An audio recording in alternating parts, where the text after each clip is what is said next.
Nothing's happened since we last talked to you. This train just keeps on rolling, baby. Here we go. Seminole Headlines brought to you by our friends at Register Sausage, as you just heard. Thanks to Register Sausage. And what a time to sponsor Seminole Headlines or be a part of Florida State football in any way, right? You want to talk about, I know Dr. Birch is ride and die, but everybody who's involved in Florida State athletics and advertising is ride and die indeed. Well, the nice thing is you got to support the people who support Florida State at a time like this. And support us more important. Because you might need, people might need to be stepping up here in a year or two, maybe, is what you're saying after that debacle on Saturday night. And that might have been a weekend for some pity sausage. Just saying. I mean, I don't even know if is there enough pity sausage out there? I don't know that somebody would have enough mustard to want to have pity sausage, buddy. Just might be like, I just want to sit here. I just want to sit and stew. Kim and I actually just did the we did the pity jambalaya. Sausage? Really? We did the jambalaya trick, Jeff. We did the jambalaya trick where we got the prepackaged, instant, ready-made jambalaya from like a container. And threw in a little registers in there? Threw in the andouille. Oh, sweet andouille. And man, it just takes it to a different level. Registermeats.com is the website where they will you can order anywhere in the country except Alaska. We've told you before. Yeah. We don't know if that's true or not, but we don't want them shipping to Alaska. No. And then but if you're in the Florida, most parts of Florida, South Alabama, South Georgia, go to your local grocery store and get your tasty andouille or other sausage products. So where do we want to begin? How do we tackle, which many could aptly describe as the worst loss in program history? Can we start with that? The proposal at the end? None of us saw that coming. No, I don't care about the proposal at the end. I'm indifferent. It's the least of my worries. I would bring up the fact that we all three think that Mike Norvell is a good coach. Well, I do. No, I'm not.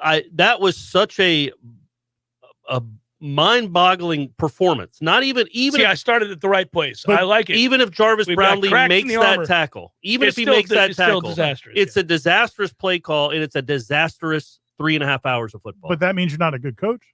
Like that means good coaches have had terrible days. But it's a data point. Weeks. It's a data point in a big one, and he's 3-8 now. In one of his losses, but see, this is what happens. Everybody says last year's year zero doesn't count until you lose a couple games. And then you lose this game. Now that counts. But it's not just the game. We just went over it. It's the worst loss in program history, and especially considering what he preaches about accountability and all the stuff, the detail, paying attention to the detail, the little stuff that he preaches. Let me circle back. And then that's why I think that's why that loss hit so hard. It's also why we're all shocked by it, because we've seen the evidence that he is that buttoned up. They do pay attention to the details, but they did not on Saturday night, and they did not have their team prepared to play. They did not handle situations well. I thought personnel groupings were sad, sorry, and wildly inconsistent. I don't think they know what they want to be, offensively or otherwise. I think they've got real problems identifying what they're trying to be. I don't know if they thought the Notre Dame game meant they could be this other thing, and they can't, but they did a lot of experimenting. And you have pointed this out before in previous years. When you do that, you are sending a message to your team that this is nothing more than a glorified scrimmage. You can't then ask them to take a team seriously when they see the personnel groupings that they saw and they call the plays the way they did. They know that you're not taking that opponent seriously. And then you have the debacle at the end, which there's no way, and he can say what he has to say at the dais, and he's going to. I don't expect him to rip his coaches. He can't. And nor should he, by the way, as the ultimate leader. What would you have done if you were the head coach in that moment at the press conference? Well, I would have said, obviously, we did not put our kids in a good position there, and we lost the game, and we're going to have to get that fixed. Oh, I thought you might have gotten a little more. Listen, what I am going to do is not talk more about it. I'd talk less about it. I think each time they have to go over this, they should say less and less. There's not a lot you can say that's going to satiate the fans at this point. And B, if you colossally screw up the way that they did, you don't really have to sit down and go over blow by blow just how bad it was. You just have to admit to it and move on. It was the whole press conference was kind of interesting. And it wasn't like Which one? The one yesterday or after the game? The one yesterday. Okay. Yeah. Like they weren't defiant. Like it wasn't like when Jimbo was defiant after the NC State game and he said everything was great except the execution. Well, yeah, he blamed the players after the NC State game. This wasn't that. I mean, they did take blame for the loss, and they took blame for not. Right. But they would not give up on the last play call. Toafili. They would not give up on the quarterback situation in the second drive. They said that wasn't the problem. It was the holding call was the problem. Okay, but you never did it again. And you gave Jordan Travis the next series, but then never gave him another snap.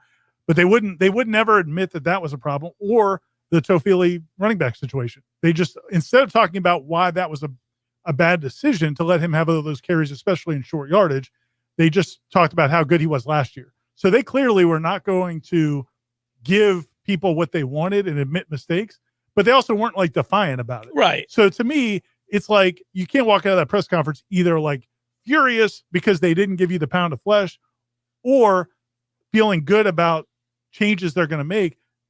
All that matters now is that they do make those changes. Like, we have to see, they cannot be in situations like this again and coach and make similar mistakes again. Again, I think if you're a coach, you don't owe it to the fan base to break down every mistake you made in a game in which the result is devastating, right? You don't owe it to them to do that. You can answer questions however vaguely or succinctly you want, but I think it is in your best interest from a public relations standpoint to say less. It's not going to help you to keep talking. When you do that, when you continue to talk, listen, take a big step back and just say out loud. Everybody just say it out loud. Florida State lost to Jacksonville State on Saturday night. There is nothing he can say about anything that's going to make any sense in the world as to how that could happen. There's no need to break down play-by-play, personnel, first quarter, last quarter. You try to get in and out of there without dodging, but you try to get in and out of there as succinctly as possible because you know that you screwed up beyond reason. There's no other explanation. Listen, you know how few teams, and this is where, I'll just come at it from the betting angle, but Vegas is very down the line, right? They don't have a rooting interest per se. Do you know how few teams lose a football game as 27-point favorites at home? Doesn't happen. It doesn't happen very often. It does happen, but it is very rare. You know how few people do that?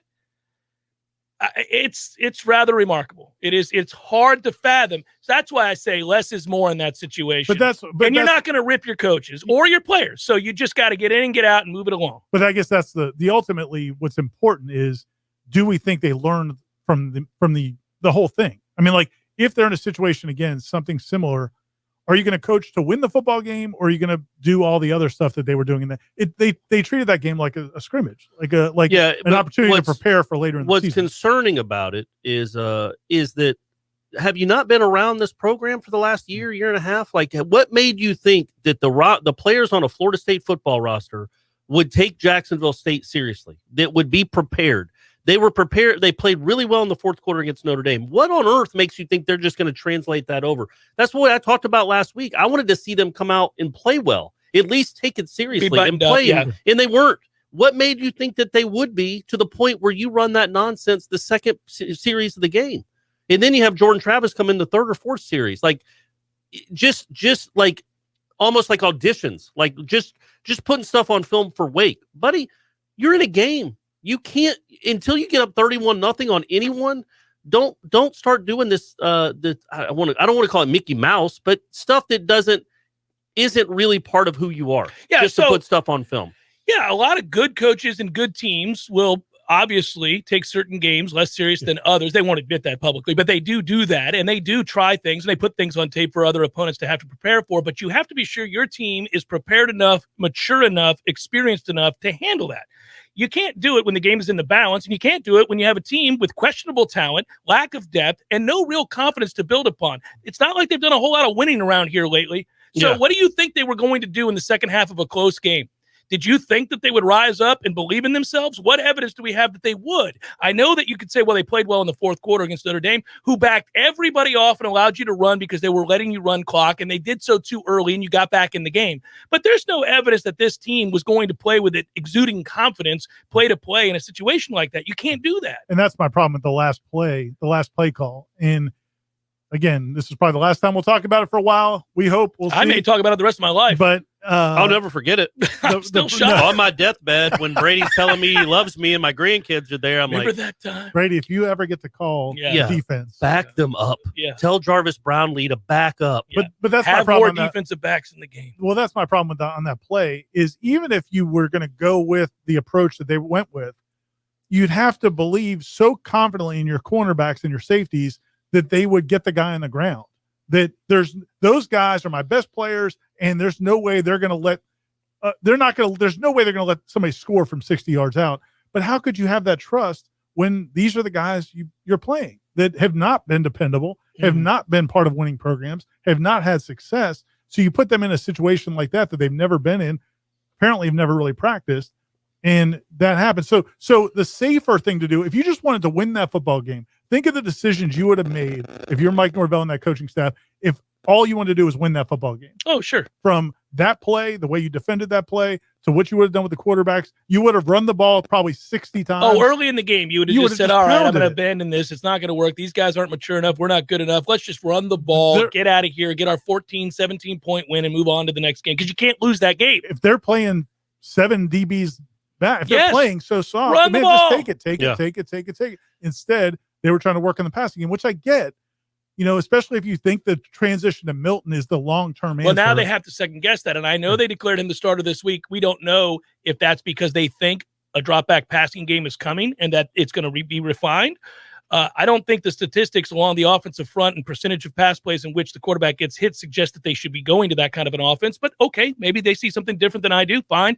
But I will say there's other reasons that they may be doing that. I don't know if Jordan Travis is completely healthy. He doesn't look completely healthy to me. I don't know if he is or he is not.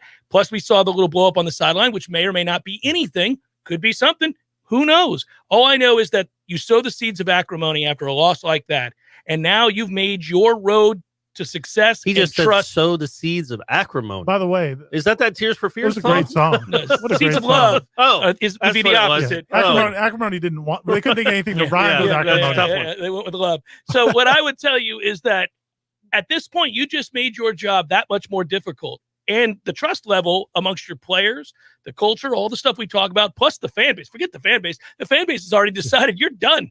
I mean, all you got to do is go to warchant.com or any social media outlet. The fans are done. And who could that's blame what happens. them? Who that's could blame what you them? get, man. Who that's could what you blame get when them? you lose to Jacksonville State? You have to wear that. Going from where they were 6 days earlier. I was texting Dr. Birch, who we'll talk about more in the second hour. I'm sure she was pleased. But she just said, the Notre Dame game was the most fun she's ever had at a loss. Like it was just a fun game. Because it looked like there was evidence. And so tangible evidence. And then you come back 6 days later. And I get that players and coaches don't have to take a moral victory and say, hey, I'm proud of us. No, because most competitors hate losing no matter what, even if you played well. But fans rightfully saw a big step forward. They saw growth. So they walked out of the stadium mad that we lost, but thought, man, at least there was some growth. We've been so bad for so long. At least I saw evidence of people trying and they're in the right spots and they were physical. They weren't catching tackles. They were actually showing up. And then you got that big old fat Cleveland steamer just all over them. It's unbelievable. It really is stunning. That's the one issue I took with what McKenzie Milton said after the game. And I agree with his sentiment, but he said, this is what happens when you lose and people pat you on the back and tell you good game. No, man, that's not the fans' fault. That's not the media's fault. No. That's what happens when you guys let that affect you. Yeah, I was wondering, like at UCF, did they ever get patted on the back when they won 20-something games in a row? I mean, you know what I mean? Like some people handle it better. Win or loss, some people handle it better. And this team clearly doesn't handle it all. And that's why I'm not punning on Mike Norvell. I'm not saying he is a bad coach. I'm saying you're not sure he is. I'm certainly not where I was 6 days ago because that was that bad a loss. I'll concede that I'm not as confident as I was that this turnaround is happening as fast as we hoped it would. I can tell you that. I projected before the season a 6-6 campaign, so clearly I didn't think they were world beaters, even if I believed in the staff. This pencil is one of those dubs. This one was a dub.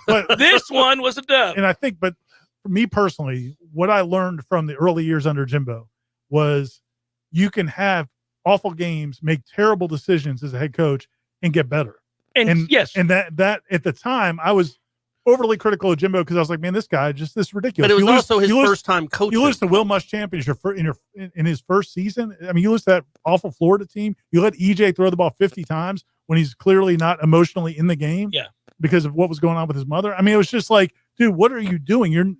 But he got better, and I don't think he would make those mistakes. Years down the road. Coaches make mistakes all the time. Rarely does it come back to bite you to this extent against that caliber of an opponent. I mean, it really is fabulously. Yeah. I mean, it's unbelievable. He had to have spent a few moments in a quiet room I don't know, Saturday at 3:00 in the morning or Sunday, whenever it was. That after he got done vomiting? Yes, projectile. I mean, he had to vomit, right? I mean, I just think that he has. There's no way his stomach wasn't in knots enough not to vomit. Well, I know this. Again, I almost vomited. I pulled an Irish Chappelle. You almost vomited in the press conference. I pulled an Irish Chappelle. I watched that press conference afterwards a couple different times and slowed it down to see his facial expressions as questions were being asked. If you go back and look at that, he is so soul-searching. He can barely even hear the questions because he is doing the damn Phil Collins faraway stare in Miami Vice. He is. This is like, my man knows I just presided over the worst loss in program history. That's my name. Yeah, that's attached to this. He also knows all those boosters, everything that Alfred's trying to do, everything that the university's trying to do, everything Warchant's trying to do, the local economy. Sure. I'm sure that was high on his list. All of it, every bit of it, all the goodwill he knew was gone instantaneously. He also knew it wasn't just gone. Now it's bad will. Well, I was gonna say, you went from, hey, I think this guy's got some things going, to this guy's in over his head. Get out of my face. I don't want to see you anymore. Yeah. It's just like, that's why I say there's nothing, and you wrote about it on Warchant.com. There's nothing he can say. Well, just hey guys, I know you don't want to hear from me today. We had a good practice. See you Saturday. Just jog off the field. We're gonna try to win a football game, and then maybe you want to hear from me next week. Maybe you'll want to talk to me next week. Probably not. But if you do, I'll be around. I'm still here. It's impossible. Seminole Headlines, 93.3 Real Talk Radio, Warchant TV.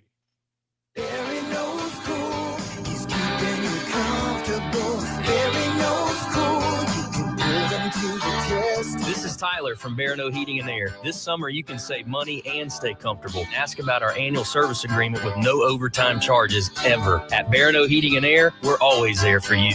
Online at BaranoAC.com. Keeping you comfortable is what Barry does best. Florida license CAC 1816-186. Hey guys, it's Greg Tish. It's summertime, it's grilling time. But with a grill that just won't light, you're just going to end up with the summertime blues. Yeah, blues and barbecue go hand in hand, but if you get a custom outdoor kitchen built from Hearth and Patio, you'll feel like a rock star every time those flames kick on. They also sell a full line of incredible high-end grills like Fire Magic, Blaze, and Broil Master, all designed to deliver the ultimate in beauty, performance, and durability. Everything you need to elevate your grilling experience can be found at Hearth and Patio. In fact, anything related to fire can be found at Hearth and Patio. Fire pits, gas lighting, indoor and outdoor fireplaces, wood stoves, and even custom-built pizza ovens. Go see for yourself. Check out their services and products online at hearthpatiotallahassee.com. That's hearthpatiotallahassee.com. Or give them a call, 850-727-4282. That's 850-727-4282. At Hearth and Patio, they keep the home fires burning. New deals and new specials are now available at Jerry's Famous Cigar Shop. Each week, Jerry's will offer double Jerry's bucks on select featured cigar brands. You'll get 10 Jerry's bucks for every $50 you spend, plus standard bucks and Mucker member discounts. It's first come, first served, so don't wait. Curbside pickup is available at both Jerry's Cigar Shop locations, plus free UPS shipping on orders over $29. You can find all the great deals and specials at jerrycigarshop.com. That's jerrycigarshop.com. Welcome to Tallulah Talk After Hours, your home for all things CBD. Tonight, we're talking about the benefits of CBD personal lubricants, CBD massage oils, romantic CBD scented candles, chocolates, and even CBD bath bombs. Did you know CBD lubricants can lead to increased sensitivity, resulting in longer and stronger experiences? What's left to talk about? Get yours today at Tallulah CBD on Market Street and now open in Betterman Crossings. Thanks for listening to Tallulah Talk After Hours. When you need a plumber quick, how long is an acceptable time to have to wait? Yeah, hey, it's the Millers again. Just calling you about our little plumbing problem. 2 hours? Hey, we were hoping you can get here soon because the water is getting really bad. I mean, please hurry. 4 hours? I know you said you were on your way, but, honey, tell the kids to drink water. 8 hours? Don't worry about us. We're fine.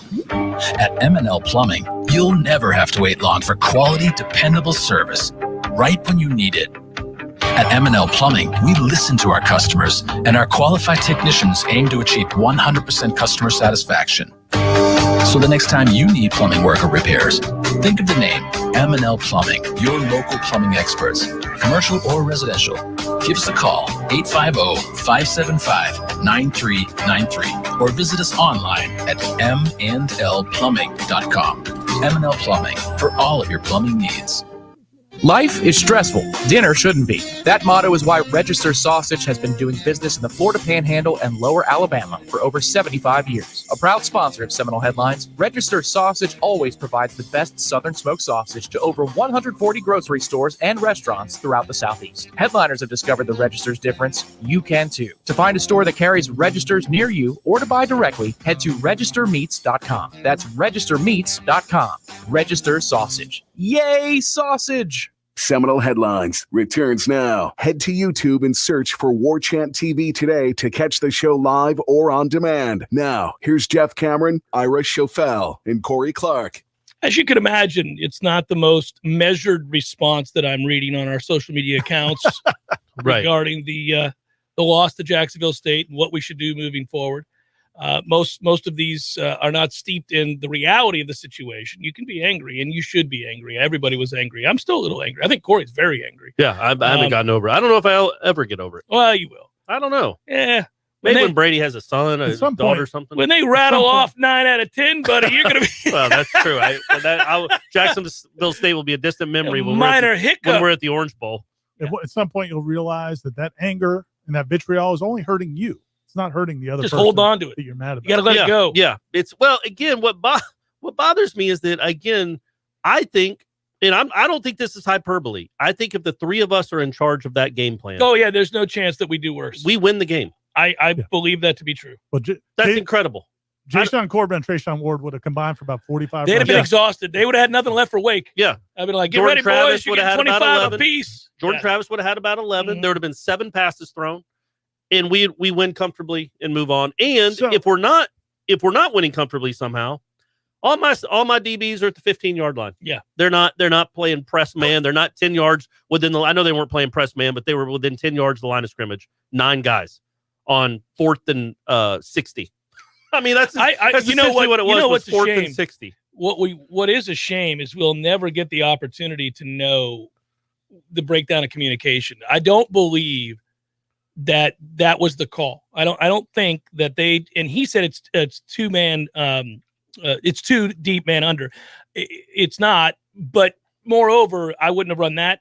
You got to be in some sort of cover 4 quarters. You got to be back. I mean, the safety on our side of the field, Sidney Williams was like 8 yards off the ball. Yeah, no, there's weird stuff going on there. It wasn't covered. Yeah, they're saying it's one robber, but here's the thing that I would say, that no matter what it was, I have a hard time believing that was the call. I think that's what I'm saying. I wish we could know. I wish we could be in a room where the person who made that call is getting screamed down, so I could know for sure that they're not that kind of ignorant of the situation. But at the end of the day, it all goes back to Norvell because he's on the headset. Ultimately, he's got to be like, what the hell are you doing? Yeah. I mean, there's no way. Yeah, I don't blame Adam. I mean, you can blame Adam Fuller, but again, I think I brought this up in my column. If I didn't, I meant to. If in that moment when they're punting the ball back to Jacksonville State with 1.5 minutes left, 140 left, when they called timeout, yes, before they if Papuchis said fake, if he calls a fake punt on his own, Norvell's like, what are you doing? No, we're not fake punting it. Right. This is my team. Yeah. I'm not. I don't think he's going to explain it. John Papuchis, you're not calling a play like that. That is a game strategy call. That is a head coach's call. When there's 6 seconds left and it's 4th and 60, and you see your defensive coordinator putting a defense out there that looks like that, well, it's on you. It's your team. It was your loss. Yeah, there's confusion there. You have somebody running off late. I even think they might have been flagged on that play. They look confused, just like they were in the wrong defense to play before, where the kid just didn't see the receiver, and that's why his coach is like, Corey, I know you said this, and I thought it as I watched it. They ran a play. Yeah. That's not a Hail Mary. That's a play against the coverage. They're going, oh, you're going to let us do that? And then you let somebody get over top, which that's just situationally poor. Like, the player kind of has to have enough wherewithal to know that. Same player also just chose not to tackle him. I mean, because it was really strange. The whole thing was just crazy. I mean, so much about it was crazy. And that's the problem that, Norvell's going to have, to the point you were making in the last segment, is he's lost that love and feeling. No, like even if people weren't sold well on him, played, sir. even if That's people well weren't, played. even if people weren't sold on him, and I'm talking about fans, former players, Right, donors, yeah. even if they weren't sold, at least there was like they didn't have any evidence to the contrary that he's a good coach. Now they do. It's a pretty big data point they got. So now, as Corey's saying, now they're going to question everything that's done. It's like, well, if you could do that, then how do I trust you in this situation? Well, let's push it forward for a second, because I think this is another problem. Okay, so if we just call that a bad day at the office, boy, historically bad day at the office. Everything you could do wrong, you did wrong, and it cost you dearly. And now that's in the rear view. You have to move forward. You have no choice. You can't undo it. Here's my concern. Let's say we believe that the team has bought in this entire time to this coaching staff, to Mike Norvell's messaging, and to work ethic and preparation and all that, because I think we kind of do believe that. I mean, it maybe could call into question after this last game, but I do think we think that. They may not be good enough to go win the game. That's the problem. I think they'll go play hard, and I think the defense is good enough to slow Wake Forest way down. I think it's a lower scoring game. I don't think Wake Forest is going to go up and down the field, because I think that front four is legit for Florida State. And by the way, they played pretty well most of the game on defense until the last two drives. And the whole key against Wake Forest offense, especially the running game, is being disciplined. Right. And they've shown the that. Notre Dame game. They showed a lot of discipline. Oh, a ton of discipline. So I think they'll shut down Wake's offense, which means they'll be in the game. They'll have a chance to win the game. Okay. This guy, that's nice. All right. So here's the thing, but they may not be good enough to win the game, even if effort is there, even if scheme is there, even if those kids buy in and play hard physically and mentally. They do all the things they're supposed to do, because that line sucks and it's banged up. Their offensive line sucks. Remember and it's banged up. that Dillingham said before the season they felt good about 8 guys, right? I actually said 7, maybe 8. 7, maybe 8. Mm-hmm. Well, Maurice Smith's hurt. Still Robert Scott, we don't know. He came out of the game. He came out of the game. Maurice Smith didn't play. You just told Lucas to have a good day. Dante Lucas is done. Well, thank goodness. Right, but he was one of these 7 or 8. Yeah, he was on the list. Now you're down to 4 or 5 you feel good about. Yeah. One of them's in engagement bliss. You don't know how excited he is to play football. He's going to keep bringing that up. Well, no, I mean that was a big moment, but I'm saying he's got other things on his mind. Maybe he's got a wedding. I don't think they're counting on him, my man. But but in the problem with so Babion's your top backup at either of the guard spots, but he's also your center when Maurice Smith is out. Yeah. So it's like a compounded. It's just a bummer. You think so? Maurice Smith and Robert Scott, specifically probably Maurice Smith, is their best player, is their best offensive lineman. He either DLT. Yeah. Well, DLT's not what he was a year ago because of the injury, and he didn't get to rehab and do this. I mean, he rehabbed, but he didn't get stronger and better. Yeah. That's why they had to move him to guard. But you're kind of down 2 of your 3 best guys. So this would be my point. And you don't have a lot of great guys. You could have all the buy-in in the world. You could have all the commitment in the world. You could go play really well and hard on defense and be in the game, but you may not be good enough to block it up and win the game. Not the way you called your offense Saturday night. Well, you just can't. You can't. The offensive line wasn't good last year either at all. But Jordan Travis can do some things that, at least we need to have the quarterback debate. Are we going to do it in this segment, or are we going to the next segment, or where are we at? Because the quarterback debate, I think, there's a lot of meat on that bone. I guess. I mean, we're going to have it all year long, I think, because I think both are going to have to play. Yeah, but my point is that I was talking with Aslan on Wake Up Warchant about it because he thought I was saying that Jordan Travis is a better quarterback than McKenzie Milton. I'm not saying you're saying for what we have this team. Yeah, he may have to be. Because I don't disagree with that. Well, that McKenzie Milton can do some things. They average 3.9 yards per pass play. That's incredible against the FCS school. So what are they going? What are they going to do this week in the weeks that follow? Milton has a skill set that I don't think can be exploited because the receivers aren't very good. Receivers, yes, and the line can't block. But I think the question is, the question that they're asking themselves is, it's not like they're oblivious that Jordan Travis. Well, maybe they were on Saturday, but Jordan Travis could have won that football game without question. He put up 41 on them last year. So the question I think that they're asking themselves is, are we looking for the short-term answer? Or are we looking for the long-term answer? Who's going to help us win games in October, November? Right. Look, I know it's funny now, but they thought they were going to beat Jacksonville State. Yeah. They were incorrect. but my point is, so Jordan, they may have looked at it like, you know what? Jordan Travis could win this game, but he's not going to. Our ceiling is higher with Milton. Whereas Milton, if we can get the passing game, if you can block it up, and I'm not sure they can because they're not healthy up front and they're not talented. That's a deadly combination. And then secondarily, your receivers aren't very good or experienced in certain places. So I don't know what you do there. Man, they are in a tough bind here because obviously you have to run something. But this week they announced McKenzie's the starter. Yeah. So is Jordan Travis? is he mentally checked out? Is he not healthy? I don't know. I'm speculating. I do not know that. It's an odd time to yank that oar away. What did he say today? What did he? Yeah, he didn't give an answer. I mean, people was asking. He just said that they liked the things that McKenzie was giving him in terms of like the energy he brings, the leadership. I mean, don't you have to imagine that Wake's still planning for Jordan Travis too, though? Like, or do you think they're just like, no, we're going to go strictly on what they did against Jacksonville State? Because they said they wanted to keep it like, I thought they were going to keep it open-ended all year, and have that or kind of all year, and then they just took it away after a game where you averaged 3.9 yards per pass and scored 17 points. You scored 3 in the second half on a 53-yard field goal. I'm sure Wake is going to prepare for both. How quickly can we install the option? I mean, I would go straight wishbone with Jamel Holloway. Old school, Call up the what's his name at Navy, man. Just Paul Johnson. What's he doing, Ira? Here's the problem: Jordan gets hurt every time he's tackled, so you can't just run him like you want to because he's always hurt. Yeah, you ride him until he's done. What, 2 plays into the game, and then you go with Corbin. Just more wildcat. Oh no! We're not going down that road again. I can't watch that anymore. I don't mind. They did really well with it last year. But they did well with it last game. But where they struggled with it in this game, I thought, was they were so predictable with it, and it took so long. Like, and Kenny Dillingham was defending it yesterday without even being asked about it. Yeah, he clearly wanted. He did that with Toafili too. He wanted to bring that up, which is fine. But like the explanation that we take when we take the quarterback out, we take a hat out of the equation. Okay, but if they know you're not going to throw it ever, then you lose that because Jacksonville State just put 9 guys in the box. They've never run anything off of it to give them something to think about, and that will get taken away. And just like that, you're screwed.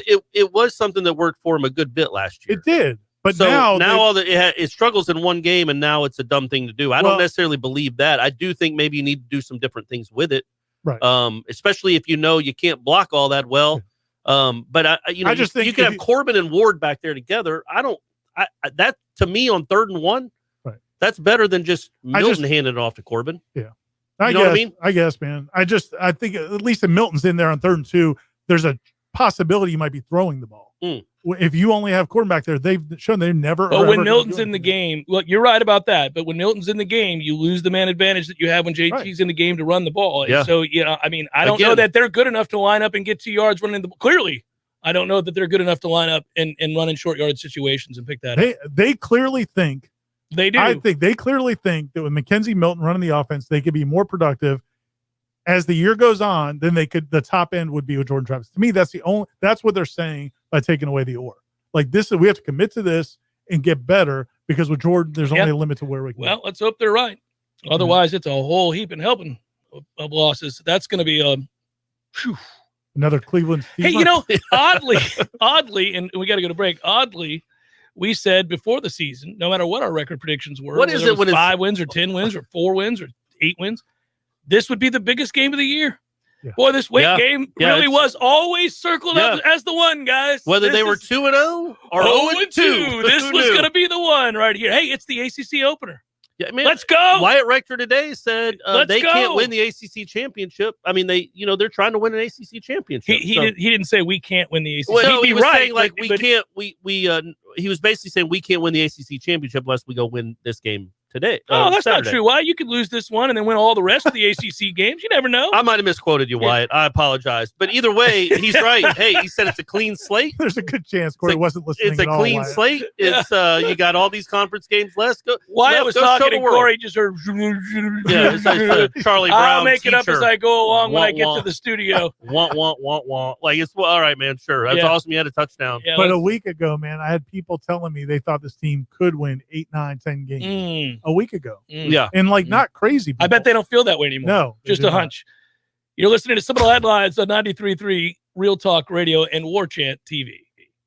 Your local news now. Stephen H. Grimes, the 72nd Justice on the Florida Supreme Court and its 46th Chief Justice since Florida achieved statehood, died Friday in Tallahassee at the age of 93. He served on the state's highest court from 1987 to 1997 and led the state court system as its Chief Justice from 1994 to 1996. Grimes will lie in state in the rotunda of the Florida Supreme Court Wednesday, September 15th, a long-standing tradition to honor current or former justices at the time of their burials. He will lie in state from 11 to 1, followed by a funeral at 2:30 430 at St. Peter's Anglican Cathedral in Tallahassee. The Tallahassee Police Department has identified the officer who died this weekend as Officer Clifford Crouch. He was 38 years old. TPD says Crouch died at the hospital on Saturday. The department drove a line of squad cars on Capitol Circle in his honor. Officer Crouch was with TPD for 6 years. The cause of death has not been released. This is Rachel Lene with your Real Talk 93.3 local news update, brought to you by McEnmore Systems, Tallahassee's go-to Mac store. Check them out online at McEnmoreSystems.com.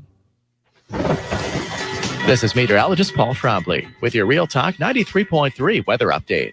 Overcast this afternoon with a chance for scattered thunderstorms. Highs level off around 88. Easterly winds around 5 miles per hour. Overcast skies tonight. Chance for isolated thunderstorms. Lows dip down to about 73. Cloudy skies expected tomorrow. Isolated thunderstorms likely. Highs level off around 85. This report is brought to you by the Lawn Johns. For all your landscaping and lawn care needs, visit thelawnjohns.com. Right now, 86. There's fun to be had every night at the Corner Pocket. Take home prizes on Trivia Tuesdays and Beer Bingo Thursdays. And kickstart your weekend with Martini Fridays. Plus happy hour runs every weekday and game day specials every time the Noles take the field. Watch all the best games at the Corner Pocket's Vegas Wall, featuring 560 inches of flat screen TV heaven. Oh, really? The best food, the best drinks, and the best place to watch all the games. Tallahassee loves the Corner Pocket. We all want more energy, more strength, more results. Well, welcome to Orange Theory Fitness as you take a step towards feeling more alive today. Backed by science, Orange Theory's heart rate monitored workout is scientifically designed to keep heart rates in a target zone, spiking metabolism and increasing energy. Orange Theory Fitness is a one-of-a-kind group personal training workout resulting in more energy, visible toning, and extra calorie burn for up to 36 hours. Experience a more vibrant life today with Orange Theory Fitness. To find out more, go to orangetheoryfitness.com. Greg Tish, Real Talk 93.3. Hey everybody, this is Greg Tish. Thank you so much for listening to Real Talk 93.3. Don't forget you can check out me and Maddie Rowe every Monday through Friday from 6 a.m. to 9 a.m. on the Greg Tish Show. Wake up with a smile with the Greg Tish Show. How's that sound, Maddie Rowe? Is that a good promo for you? That's good enough for me. Is that good? Are we at 30 seconds yet? Right about now. The Greg Tish Show, Monday through Friday, 6 to 9 a.m. only on Real Talk 93.3. Seminole Headlines is brought to you by Register Sausage, serving the Florida Panhandle and Lower Alabama for over 75 years. To find a store near you or to buy directly from Registers, head to registermeats.com. That's registermeats.com. Seminole Headlines returns now. Head to YouTube and search for Warchant TV today to catch the show live or on demand. Now, here's Jeff Cameron, Ira Schofel, and Corey Clark. I had to do. Tell people what we were talking about before this in the break about Which Travis one? Hunter. About Travis Hunter. You can't lose Travis Hunter. Yeah. And we're talking about whatever it takes. Yeah. Oh, whatever you got to do. You can't lose Travis Hunter. He's the reason the class looks like it does, at least verbally. And he's the reason that anybody has any hope whatsoever. Think about all the boosters and the people who are watching, knowing that this was always going to be a blah year. Now, they didn't think it would be an unmitigated disaster, and we need to try to avoid that. But they didn't think it wasn't like FSU was playing to win the Atlantic. So they're sitting back going, the cavalry's coming. Look at that class. We're going to raise the floor significantly of what's possible with the talent we're bringing in. He has to fight like hell to get to 5 and whatever, or 4, to keep whatever it takes to get that class. Just to get a 4 and 8. Hey, that was a dub. Oh, it's I know. Now off the table. You got to find a way to win 5 games, and you're only 2 plays from being 2-0 though, and like 14th in the country. Ira, when you think about it, listen. You brought up quarterback. AJ Duffy looks to be considerably more talented than what they have on the roster. So he's a guy that you have to say yes. You got to get him to stay committed. Travis Hunter has to stay committed. There's a series of guys there that you look at and you say, if they get these 8 guys, they're gonna start to turn the corner. Hold on. What it represents though is if they say, I'm reopening my recruitment, I'm taking this visit and that visit. Well, Katie bar the door, buddy. You may never be able to overcome this kind of setback. Never. What is Fuller's contract? Is it a 2-year deal? It was a 3-year deal before last season, so he's got one more year after this one. Game. No. I'm asking for a reason. It's happened. What does he make? I think like 800, maybe somewhere 800, 900, somewhere in there. Okay, so you're Norvell. You go to Adam Fuller and say, "Look, man, love you. You're a really nice guy. Love the accent. We have a lot of fun together. I have a thing for New Englanders. Yeah. I'm taking half your salary if you want to keep this job. I'm taking half your salary. I'm giving it. And it's going to Sewanee, Georgia, to the Hunter family. Yeah. Or you can resign. But those are your two You know what options. that's called in the mafia? It's called taking a haircut. Oh, is it really? Yeah. Okay, so you good. walk in and you say to your boy, you're going to take a haircut. Yeah. And he looks at you funny and you're like, Gotta happen. Look, you're still the Florida State defensive coordinator, and you're still getting paid and nobody will know it. $4,000. And nobody will know it. In the mafia, you get to live. Yeah, Yes, that's right. You So get 400 there's a grand and you bonus. live. Hey, what are you going to do? There's 400 right there. And then obviously Mike Norvell gets what, 3.5? What do we think? So it's another, he takes another 800. So we're redirecting funds now to Travis Hunter. We're getting that You in front literally, of this baby. you have to, you really do. Like if you lose him, there's no, the fan, I can't even imagine what the reaction would be from Florida State. It's imperative you keep him. And there's NIL now. It's a lot of above the table money, but Travis Hunter needs to be financially compensated to ensure his arrival. Like the Ohio State quarterback that's making $7. You know, I know Ira always gets uncomfortable with these conversations, but it's why would I? I don't know. That's just a weird thing. It's to talk 2021 on the radio and YouTube about paying players and breaking NCAA It's 2021. It's not a violation. I don't know why. No, there's ways to do it now. It's not a violation It's all anymore. on the up and up. It's not a violation anymore, man. You Yeah. just put it under. Hey, Kraft Nissan's got you covered. Ira's such a weirdo. Always gets uncomfortable when we start talking. about No, I just think obviously. Well, listen, I've been talking openly about the need to feed these guys healthy amounts of steroids to catch up to the Bama table, and I don't think we're doing it. We need to work in the steroid protocol. They're getting like the bargain basement type. I think they're on creatine. We need to get straight to the steroids. What are we doing? Yeah, let's go. So what do you expect? All right, you said you don't think that they're necessarily good enough to beat Wake Forest. No, I said I'm worried they're not good enough. I picked them yesterday. I picked them to go win the game, and I am taking them with the points plus 6. What if they lose 40-7? But seriously, like that is a possibility. I did not think that was a possibility 7 days ago. Well, then we'll know exactly what's happened. He's lost the locker room. He's lost everybody, and it's a well. Then they could go over, except for UMass. But like that's the even Willie's last year after the debacle, which Boise State and then Louisiana Monroe having to survive a PAT. You're like, man, they're gonna. We were like, at least I was like, they're gonna go to Virginia and get beat by 5 touchdowns. I went to that game and they were in won. They were in the game and they the whole time. And then they lost. Again, they did some weird things at the end. It's what happens, but they fought in that game. So, but they did in most of those games. Yeah, and this team fought against Notre Dame. Yeah, that's what I'm saying. But would it not be a horrible sign if they go up there and look like they did Louisville or Pitt or something like that? Yeah, it would, man. But that's what bad teams do. Also, is like it'll be up and down, like you said. That's why you were right to last week wonder what they were going to look like in this game. I thought that the coaching staff would make sure that didn't happen. I was incorrect. So but that's definitely in the team. I forget. I'd be surprised if that happens, but man, I would be too. But that's a possibility, and it's a. I know we don't read questions to the second hour, but I have to. Eric made me laugh. If we lose 40-7, Norvell's Christmas tree will be on the curb. His pumpkin, his jack-o'-lantern will be thrown out in the road. Jimbo will break into his house. Yeah, throw it out. There's been a report that the Norvell family pumpkin is on the curb. Everybody, at least Jimbo waited till December. Oh man, I don't know what to say. I don't know what. I mean, I was absolutely gobsmacked. I couldn't believe when that ball was in the air. I was like, okay. Oh no, tackle. Oh my God. Do you think, you know what I was thinking about that? Because I was trying to, like, I've watched that play so many times trying to figure out what's going through the mindset of the DBs.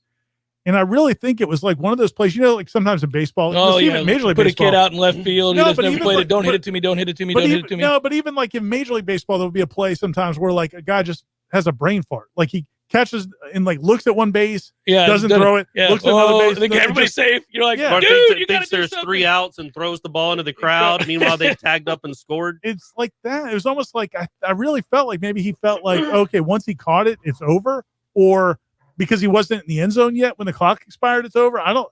Or like he was worried about him catching it and lateraling it or something. That was the part about when Norvell said that they froze up. That was the part. Those 2 individuals, I agreed, froze up once the ball was caught. But everything that preceded that is how, that's the. Also, we've ignored largely this hour just how effing bad that offense was for the entirety of that game. Despicable. It was the reason they were in the predicament they were in was because of the offense. And completely because of decisions by the coaching staff. Yeah. That's where they really did hang them out to dry, was the offensive game plan. Also, I don't know how many times you're going to do this, but put yourself behind the chains with these dumbass penalties where you're not good enough anyhow, but you really can't be 1st and 15, 2nd and 20 all afternoon, all night. You can't. 6 offensive penalties in the second half. 6. They had 3 on. Well, a lot of them on Dante Lucas. Yeah, but he's no longer here. But wouldn't that be something that they just started cutting kids that in game? You take it off. Take your stuff off. Leave them right down there. To walk-ons I'm done blocking. with this nonsense. Take your helmet off. Bad. Sorry, ass. But Ian Dillingham brought that up yesterday when he was talking about. He brought it up a little bit too much for my taste. Actually, he kept saying, "Well, you can't move the ball. You can't operate in 1st and 15, 1st and 20." Well, he's right. Buddy, this offense can't. Your offense can't. A lot of offenses around the country can survive a 5-yard illegal man downfield penalty. Your offense might as well punt. That's not a good sign. Well, that offensive line, but that's is a big reason why. It's a product of the pass protection. It's not scheme. It's not scheme. It's they don't. Right, but they can't in that block in that game, the pass pro was not an issue. It's going to be an issue against better teams. It was not a big issue in that game. So if you're any defense facing Florida State right now, knowing that offensive line is what it is, and knowing that they aren't real good out on the edges, don't you just play press out on the edges and stack the box and say, beat us. You sorry asses beat us. I don't think you can. Well, no. Well, you just do what Jacksonville State did because they'll run the ball. They'll have a penalty. And they'll go from 2nd 2 to 2nd 14, and that's a wrap on the drive. You're certainly not going into a game assuming that you're going to have this. And that's what Dillingham even said when I asked him about Travis, because he talked about the whole thing was weird. They so built up Jordan Travis after the Notre Dame game, like he's a big part of the team. We did a lot of great things with him in that game. To then not play him, but that's fine. But he mentioned that in that Notre Dame game, maybe Corbin doesn't hit that big run if Milton's the quarterback. Like it opens things up. Sure it does. So then his point was, they're not efficient enough right now to move the ball in 12 plays down the field. Or they weren't that night. And it's like, okay, yeah, because you can't make big plays with that kid at quarterback. I don't think. Because teams won't allow you to do it. Well, but let's go back to something here, because I think this is something worth asking, and I think it's why I'm concerned. Except for Helton dropping what should have been a 50-yard touchdown. Would have been a touchdown. Yeah. What is the status of Jordan Travis? I don't know. Yeah. I'm talking about whether it's health or frustration or whatever it might be. I got to know how we arrived at the idea that we're just going to go McKenzie Milton on the depth chart when it was released this week, that he's the guy. So what allowed them to arrive at that decision? Right. What did they see? What's really going bizarre. I think it's a conscious decision that they think that that's the answer. I think Rinaldi bullied him into it with the game day feature. It's like, I'll come down there and do it, but please let him start. He's got to play more than 9 snaps. You're listening to Seminole Headlines on 93.3 Real Talk Radio and Warchant TV. Hi, I'm Jeff, founder of Which Superior Sandwiches, and I'm here to tell you about our signature witch, the Wicked. Why call it the Wicked? Some say it's wicked tasty, some say it's wicked large. One thing's for sure, with oven-roasted turkey, ham, pepperoni, roast beef, and bacon, as well as your choice of 3 cheeses, it definitely takes you from wicked hungry to wicked happy in just a few wicked good bites. Only at Which Superior Sandwiches. On Wednesday, the Wicked is just $5. 5 meats, 3 cheeses, $5. For about 50 years, Paul's Termite and Pest Control has been protecting homes and businesses for thousands of people right here in the Big Bend. And we're quite proud of that. Fact is, all of us here at Paul's have families, and nothing is more important to us than their protection. By providing effective termite and pest treatments, we know we're aiding many right here in our community. Paul's Termite and Pest Control performs many services designed for the protection of your family and your home. Programs like Pro Shield Complete, which encompasses termite and general pest control in one low-cost quarterly treatment plan. This program is environmentally friendly and is almost exclusively limited to exterior treatments, meaning pests and termites never enter your home. Termite programs like Centricon, a service which requires no invasive drilling or liquid applications. Plus, our lawn care team keeps lawns and ornamentals green and healthy. Protection of your family, your home, and our environment all are very important to each of us at Paul's. To learn more about our many programs, please visit us at callpaul.com. For the elimination of termites or any other pests. And a greener lawn, too. Call Paul's. We'll get them all. I call Swain Pools and Spas. Now I'm soaking up the fun when I want to.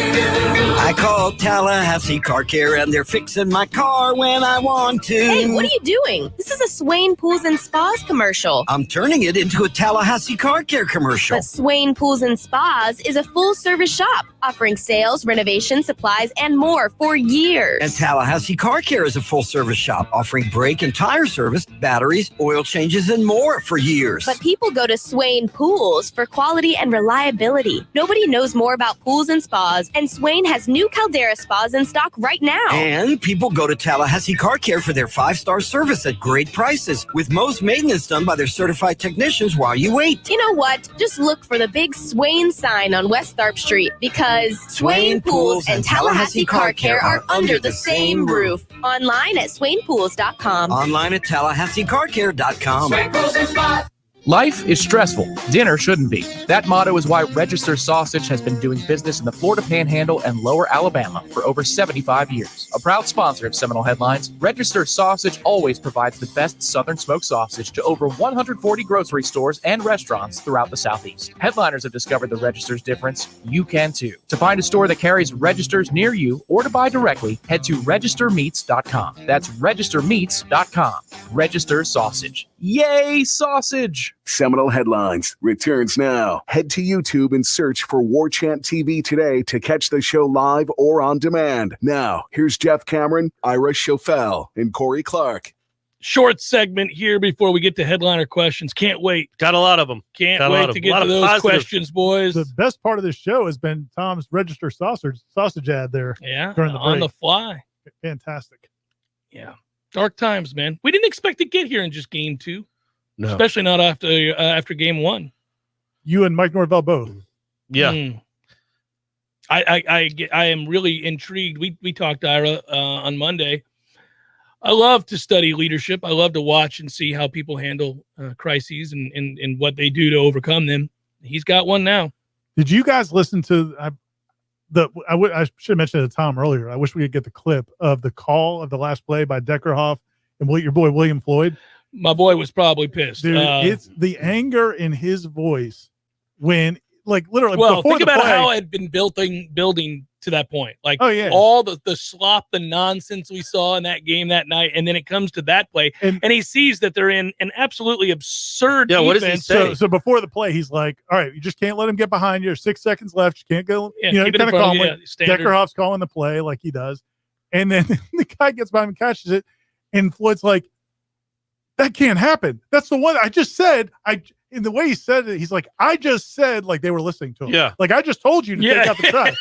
I just told them to not let him get behind him. How could they let him get behind him? He throws his headset down. I'm sure, dude. He the rage in his voice is he probably started like shaking the table. Like started pounding the table, and Deckerhoff's like trying to be the pro and like, oh yeah, Deckerhoff, celebrate. You would know who won. Florida State one might have done it. The way he gets excited for both teams, but yeah, William Floyd. I think he would struggle in that role. Because he makes guttural noises when they do good things. Yeah, I can't imagine the guttural noise William would make with something like that. So think about, he's a true Seminole man. He loves this program, and that was a heartbreaker. Yeah, it's gonna be tough, man. It's gonna be tough for Norvell and this coaching staff because those are the conversations that he's done a really good job of embracing the former players. A lot of them, Brian Allen, when we interviewed Brian Allen a few weeks ago about Shaheem Brown, he said that he just loved the way Mike Norvell reached out to him when he took the job. He didn't just send a note or an email or a mass text to all the former players. Like, he's reached out to these former players and really tried to engage them. And I think they were buying in, especially after what happened with Willie Taggart. They were buying into what he's doing. And then to have a game like that, and those guys know, like, they know that game was on the coaching staff. And the coaching staff knows it's on them too. And this is where I get back to, you lost a lot there. You lost a lot from those important alumni and people that really do. And the thing is, those guys aren't blind. A lot of those former players, a lot of those people that are invested and also have the expertise behind the fandom because they played and they also know what it takes to lead. And from a distance, many of them have gone on to the pros and seen how a well-run organization operates. They were bought in because there was evidence to believe it. It wasn't random that everybody bought into this. Yeah. Some of them have watched practices. Yeah, they've been to practice. They've talked to the players. They've talked to the coaches. Like, people think you just choose to believe because you want to. No, they're talking to players. They're talking to coaches. They're talking to the players on this team. Those players are telling them, yeah, this is different. This is better. We're excited about it. That's why what happened is kind of a mystery in some ways. I don't think he thought in a million years that could happen. Well, and that's to the point. At the very top of the hour, we discussed whether or not we're still convinced he's a good coach. I am, just because of what we see in practice. Now, if we never saw practices, I'd be like, man, I have no idea. I have no idea. Yeah. But I have seen the practices. Yeah. I've seen how he coaches. I've seen how he handles situations. I believe in that. But on game day, our music's playing you out. But things you might have got away with on game day at Memphis, you can't get away with at Florida State. Hour number 2, headliner questions forthcoming. Stay with.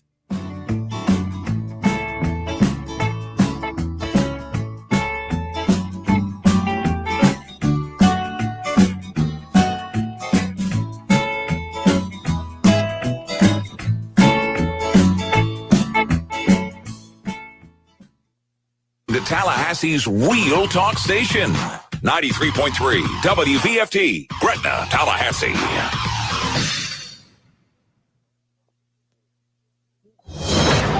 Breaking news this hour from townhall.com. I'm John Scott. The Senate Foreign Relations Committee hearing on the Afghanistan withdrawal has concluded.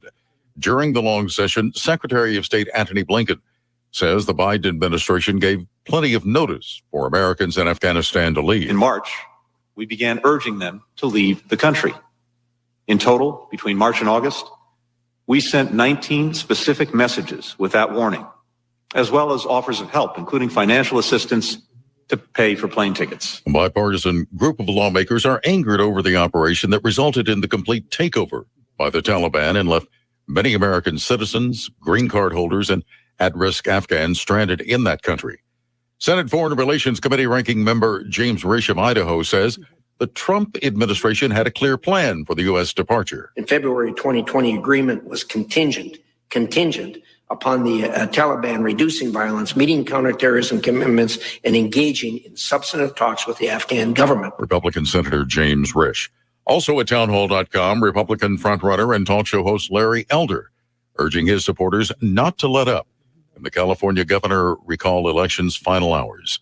The voting is today. Republicans are hoping for a strong showing of in-person voting.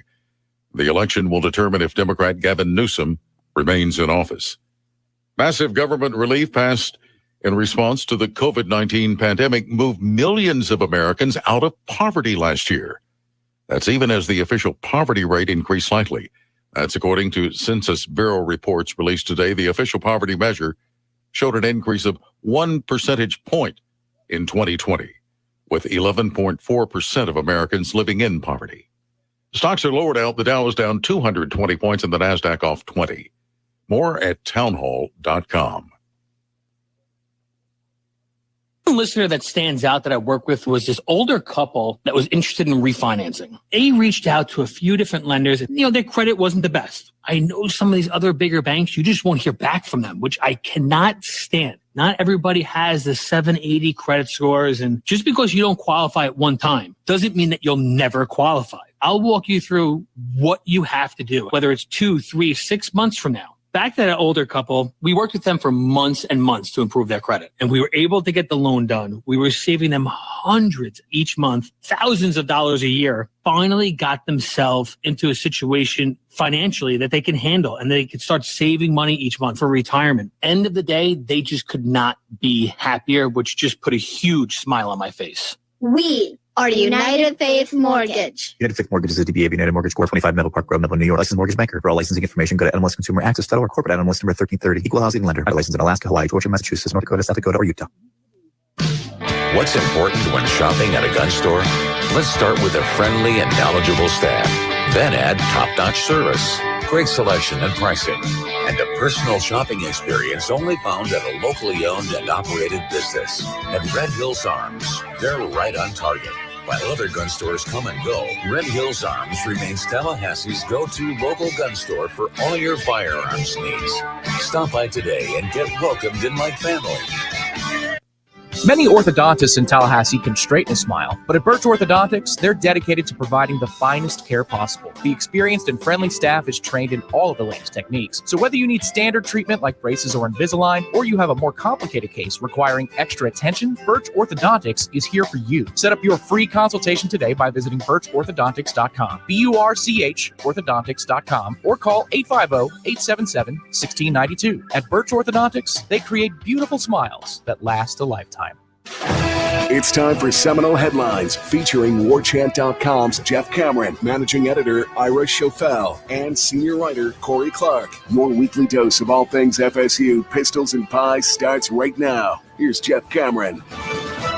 Hour number 2, Seminole Headlines, 93.3 Real Talk Radio, Warchant TV, and you. Thanks for joining us. Our thanks to Birch Orthodontics for sponsoring the hour. The ride and die orthodontist indeed. And we just got a great report card from Birch Orthodontics for my children. For nice. It's progressing nicely. She was very impressed with Bryce. Said that we're where we need to be right now. So that's at least the good news. That is good news, man. You had a couple rocky visits early on when the boys weren't, Well, kids rebel. Yeah.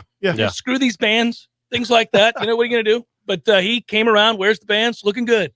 Dr. Birch never has a game day like what we saw last Saturday. Never. Could you imagine? No. Like, what's the equivalent? Stabbing you in the eye? With the equipment? Yeah. I came for braces. Yeah, and now you can't see. Now you're blind. I'm struggling. What do I do? What do you mean, what do you do? You don't know what to do? I don't know what to do. Yeah, I'm scared. yeah, Everybody run around in circles. all the employees just start running around. Yeah, I was like, but that tipping over trays. That was us. That was us in the But second that half. does not happen at Birch Orthodontics. I can tell you because all 3 of my kids have gone there, got braces, got pretty smiles now. Yeah. Your my boys, two boys are are headed there. And Birch Orthodontics.com is the website. They'll offer you free consultations. You can go and get your first visit free. They will work through whatever case you have, whether you need braces, Invisalign, other repairs, and also just awesome people, great people. And they'll talk about Florida State football with you. Or basketball or soccer. Yeah. Oh, nothing but positive signs with that soccer team, guys. Maybe we should do that. I saw there a we stat. go. I Yeah, think they're yeah, 6-0. They're number one in the country, and they're 6-0. Really good, yeah. They were playing their 6th game against Auburn. They beat them, who's another top 10 team. And one of the stats, the FSU soccer Twitter account was Christina Roque is her name, right? Roque is our Michelle. Right. She's like Roque with her first save of the year. They're in game 6. And she made her first save of the year, man. That's like crazy. when you get 5 games into an Alabama season and the punter has punted once. Yeah. He's averaging 1 punt every 3 games. The thing is, in some of their goals, and maybe we'll just start talking about soccer on the show. Let's do it, man. But Their goals are insane. Let's go. They scored their first goal the other night in 27 seconds. They've had against Auburn. They've had 2 or 3 goals this year where they're just like, you've got to be kidding me. It's like playing chess against the Grandmaster. Like 2 moves in, check. Yeah, what? How is that even possible? That's not possible. I got a bunch of that. guys on the board. This can't be. Yeah, no, it's brutal. It's We got any Good job, soccer questions? Here we go. Let it begin. Chris writes, with all the negativity going on in the world, why on earth should I watch this team? You're right. Hey, you don't have to. Nobody's making you watch this team. You don't have to watch this team. Hey, Chris, a lot of people are going to choose this weekend to not watch this team. I think they'll watch this one. Just out of curiosity. Yeah, I think if this one goes poorly, that might be a wrap on the fall. This is driving down the highway. You see some flashing lights on the other side, and you're thinking, is that somebody just get pulled over? Right. Or is that an accident? Should I help? Let me get in the left lane and see if I can see what that is. Yeah. Just to see what it is. And then they realize maybe it's an inferno. Yeah. And that's maybe what the season is. Or it could just be maybe Saturday was just a ticket. Yeah, just getting a ticket. Ooh, I don't know. I think it's more than a ticket. I think it got popped with some drugs in the car. There was some other stuff going on there. Might have just originally started as a ticket, and now it's like, what do we got here? Kyle writes, thanks for all the great content you guys give us. I was a student for the 30-0 weight game in the rain, and I didn't think I could feel worse than that as an FSU fan. Then Saturday happened. Has Corbin ever not kept it on the Wildcat? What if this is the ultimate long game and we see an 80-yard touchdown pass from him this Saturday? To Milton. Because they're just going to stop covering Milton. Wide open, hand raised. He'll catch it. Yeah, and even the Wake Forest game, though, I think this is worse than that because this is worse than 2 days later, Jeff Bowden got fired. Yeah, and it brought you Jimbo Fisher, and you knew that was coming. You knew it was coming. Like that was there was nowhere to go after that, but we have to make some decisions. So you had a little hope walking out of that stadium that things will change. This is a guy in game 2 of year 2 that you thought had turned it around with such a good performance on the opener, and then to just have it, melt away. We're contractually obligated for me to do this. So the Wake game was a game, and my father comes into the conversation. This is the part of that. Nice. My dad was I was at that game with my dad. Well, my dad got upset with me because obviously I had been partaking. Well, no, I had been telling people for how long that all these changes needed to be made. And so we're leaving the stadium, and he goes, "You seem way too chipper." Because I was like, "All righty, well, that's a tough one." And I go, "If only somebody had seen that coming." And he's like, "Enough, enough." And I was, "Yeah, keep him around. Hey, why not? He'll turn it around." How long did you guys stay for the whole game? Yeah, my dad didn't, but Shannon and I did. We stayed because Why? I don't remember. You thought they were going to fire Jeff Bowden on the field? I was wondering if Renegade, Osceola and Renegade would spear him. I think they put Xavier Lee back in for the last drive. We're going to see if old X It's a little bit like a car accident, to use your analogy. I couldn't help but continue to watch. Well, and I did. You don't want the team you're cheering for at the time to get shut out. Because that's all I remember, being in the press box, knowing how crappy the weather was out since '88, and just looking at the people in the stands, thinking, "What are they doing? Why are there people still here?" It was raining. They were in a state of shock, miserable, and it was cold and raining too. It wasn't just raining; it was cold. Yeah, and I remember thinking, "This is much like perfect." Our last trip to Winston-Salem, that Wake Forest game. Nathan writes, "This Saturday's debacle was the first time my faith in Norvell and the program has been shaken." Yeah. How many wins this season does he need in order to save this sinking ship? Well, if by sinking ship you mean that recruiting class, I think he's got to get to 4. Yeah, probably. I guess. Who knows? Who can know?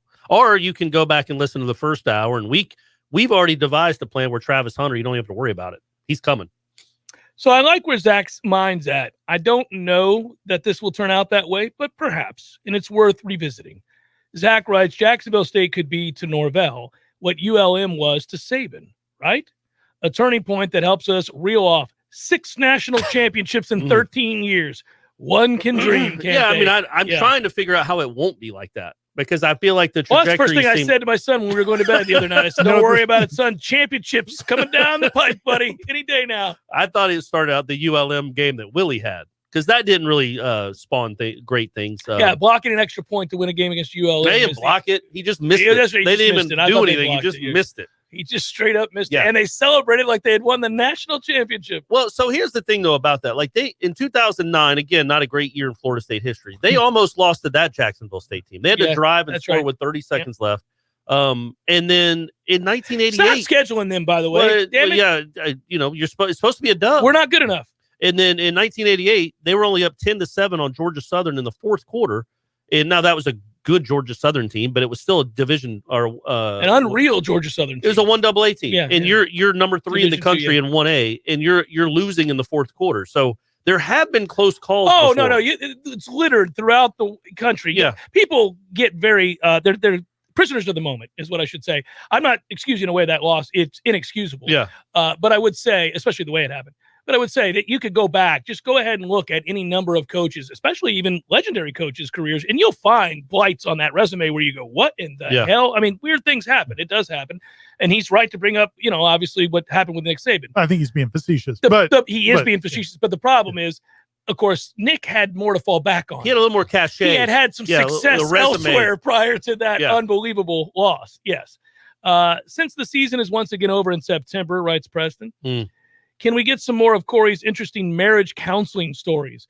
He told one on Wake Up Warchant that was pretty compelling, more compelling than watching the Wildcat every Saturday. I feel like we could use some counseling for that. I didn't know the Wildcat was taking such a beating. It's silly. It was heading that way, and then Saturday was. But the only touchdown that Milton had against Notre Dame was Trayshawn Ward from the Wildcat. The Wildcat sucks. I mean, it is what it is. You do what you can. My marriage counseling story was that, real quick. Went to marriage counseling with Shanna. It clearly took. We're happily ever after. You get your money back. So somebody will correct me on this. Sorry. Side note. Somebody will correct me on this. I don't know of anybody that I've ever known that's redundant, that's ever gone to marriage counseling and had it work. Well, I'm sure it does. I'm sure it has, but I've never met anybody. But usually when you find out somebody's divorced and you talk to them, if it ever comes up and they say, well, we went to counseling, invariably it leads to it didn't work and we got a divorce. The best news of the marriage counseling was that the therapist diagnosed me with adult ADHD. So she's like, look, I know you get upset when he doesn't take out the trash on time or doesn't do anything, do the dishes, or he doesn't pick up his clothes. But sometimes it's really hard for Corey to focus. So anytime for the rest of our marriage, if I didn't take out the dishes or put the dishes in the dishwasher, and Shana would be like, why do you keep leaving them in the sink? I'm like, babe, I just can't my ADHD keeps flaring up. I want to be diagnosed with this. Ira, don't you? Wouldn't this be great? What are we doing? I don't think your wife would care. I have a condition. I'm trying my best here. So that didn't take well either. No. Jeremy writes, when the program dissolves in 2 weeks, which other college would you guys most like to cover and why? I mean, I think I'd be bored covering Alabama. Yeah, and you don't talk to anyone except Saban twice a week. And he's always cantankerous. You see his press conference this week? No. Oh, he was furious. Same thing. Always. Hey, cough button. I'm not even trying anymore. I'm just moving the mic away. Not Georgia, because Kirby's just a mini Saban. I don't know. That's a good question. Well, you'd have to move to wherever that is. So think about a region of the country you'd like to live in, and then try to find a program that is on the come, that's on the rise, that's a program that would be fun to watch build, that's climbing. I'd go back to covering high schools. I'd go to Jacksonville State. I like what they did. I like their coach. I think I'm off to LA, boys. La La Land. I'm covering UCLA. Yeah, that's not a bad idea. Or USC. Let's go. You could cover that USC coaching. They fired Helton. Yeah, there you go. This guy wants no. See, I gotta skip over a lot of these things. You gotta be careful with these questions this week. Is this program cursed, is what Ryan wants to know. He just believes now that the program is cursed. He wants to know who put the curse on the program. Is it cursed? Also, Brent writes, when you all did the W's and L's prediction game before the season started, why was the W plural? Yeah, good point. That's a very good point. It's a good question. Should have done our W and L's prediction. One W and a bunch of L's. Where do we get that dub? Yeah, where is it? It's a needle in the haystack, guys. Where do we get that dub? All right. Kayvon writes, in 2013, we had a catalyst, Red Lightning. Although much different situations, we need a catalyst in 2021. Ira, shave your head. Complete the trilogy of bald. Nole Nation needs you now. Fulfill your destiny. Ira, just try it, man. Just try it. Nope. Not even for not even for Norvell, not even for this program. Nope. What if somebody said they're getting the 7-5 if you shave your head? Nope.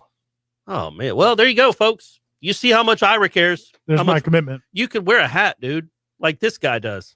Well, I bald all the time, though. I often. I know you're not hiding it, but I'm saying if it looks terrible on Ira, which it might, he could still wear a hat. You know, it's an underrated thing about you, Ira, is that when you do wear a hat, it surprises me that it looks that good. It looks really. I don't know why, because I would always show off the gray. I love the gray. The Silver Fox look is solid, but when you wear the hat, I'm like, it looks good on Ira. Yeah, not everybody can pull off a hat. Corey looks clunky when he wears a hat. It doesn't make any sense. It's all goofy and sideways and lumpy. It's strange. Even he'll admit that. Oh, absolutely. I can't wear a hat anymore. Trip writes, howdy, gentlemen. Historically speaking, staffs who have lost these types of games, FCS upsets, do not survive, primarily because great coaching staffs don't lose these types of games to FCS opponents. However, are we too poor, and it's too early to throw in the towel on this group of coaches just yet? So what is the fine line they must walk for the remainder of the year in order to get to righting this ship? And then he wrote hashtag John Harbaugh would never. Yeah. What do you think, Ira? Yeah. Well, the thing is, man, it's look, I get it. People are pissed and they have every right to be pissed. But the idea of even talking about firing a coach after 11 games, 11 games, 11 total games after you just fired a guy, and it didn't even make through his second season, who's taking this job? Like this is not. There's a lot of issues at Florida State when you talk about the money, the facilities. I'm not saying it's as bad as some people make it out to be, but it ain't the greatest. And if you just fired 2 head coaches in under 2 years or 2 years or less, I mean, you're crazy. There's nobody's going to take a rebuilding job where you get fired in less than 2 years. It was a risk. It was a risk to fire Willie when they did, despite the mountain of evidence, both on and off the field, that you needed to. There was real discussion about keeping him. That's even why though I they never- knew, even though they knew he wasn't going to win or turn this around, there was still discussion about keeping him until certain things happened, and they went, okay, that's it. But they knew that means you are dedicated to a massive rebuild once you do that. And you could not compound that by firing again. I mean, you talk about, he brings up the point about coaches that lose these type of games and whether or not they ever survive. Look at the schools that fire coaches every 2 or 3 years. Tennessee is a good They example. all suck. Oh, yeah. They Over never and over and turn- over again. You don't get out of that cycle because every time you have a coaching change, you have attrition on the roster. And then the next guy comes in and It's he's just trying to on the replace, roster, trying to replace and it. There's no continuity. That's an endless cycle. So It can be. I mean, so no, they're not firing him. Everybody needs to focus on, especially people in the administration, and they need to do whatever they need to do. Now, if that means making changes on the coaching staff at the end of the season, which they may have to do, then going out and getting the people you have to get on the staff. Now, you go back to one of the things I was talking to somebody, a former player, about yesterday, is when you look at when he was trying to put together the staff and he wanted to hire Dan Lanning from Georgia, and they couldn't do it because Kirby gave him a raise. They hired Adam Fuller. I mean, that's fine. Maybe Adam Fuller will figure it out. But you had a chance to maybe get a guy that could be the guy, like an awesome defensive coordinator, and you chose not to because you didn't want to get into that kind of bidding war. Well, here you are. And so now if you have to go back out and hire assistants again, are you looking for the next Walt Bell? Or are you going to invest, do what Clemson did with Dabo? Mm-hmm. And you went and surround him with Chad really good Morris coaches. Yeah. And But Venables. they knew Dabo couldn't coach, so they went and got guys. And I'm who not could. saying Norvell Yeah. can't. I'm just saying, Yeah. don't you want to shoot every bullet you've got right now and try to make this work, as opposed to thinking, man, in a year or two we're going to be doing this again? You almost like, look, we can say they're not going to fire him. If he goes 1-11, there'll be discussions, and there should be. You will go on 1-11 would be insanity with this schedule. You have UMass and Jacksonville State and an awful Syracuse and awful Louisville. Anyway, but that said, you're right. The only way Florida State will be good in 2022 is if Mike Norvell's the head coach. Sure. Probably the same for 2023. There have been some quick turnarounds, but the only way Florida State will be any good at all is if Mike Norvell's the head coach. And we're not saying he will be. That's exactly right. It's your only chance. But whatever you have to do in terms of putting that staff around him, I mean, you're going to end up paying one way or the other. So either pay him to go away in a couple of years like you did with Willie, or pay what you have to do to get him the staff he needs, if that's what it is. And also the players he needs, guys. I mean, we can't stress that keep enough. ignoring this very It's the important elephant part in the of all room. this, guy.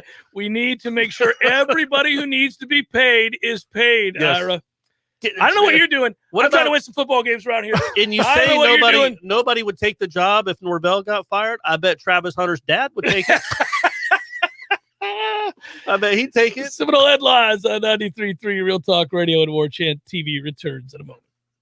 There's fun to be had every night at the Corner Pocket. Take home prizes on Trivia Tuesdays and Beer Bingo Thursdays. And kickstart your weekend with Martini Fridays. Plus, happy hour runs every weekday and game day specials every time the Noles take the field. Watch all the best games at the Corner Pocket's Vegas Wall, featuring 560 inches of flat screen TV heaven. Oh, really? The best food, the best drinks, and the best place to watch all the games. Tallahassee loves the Corner Pocket.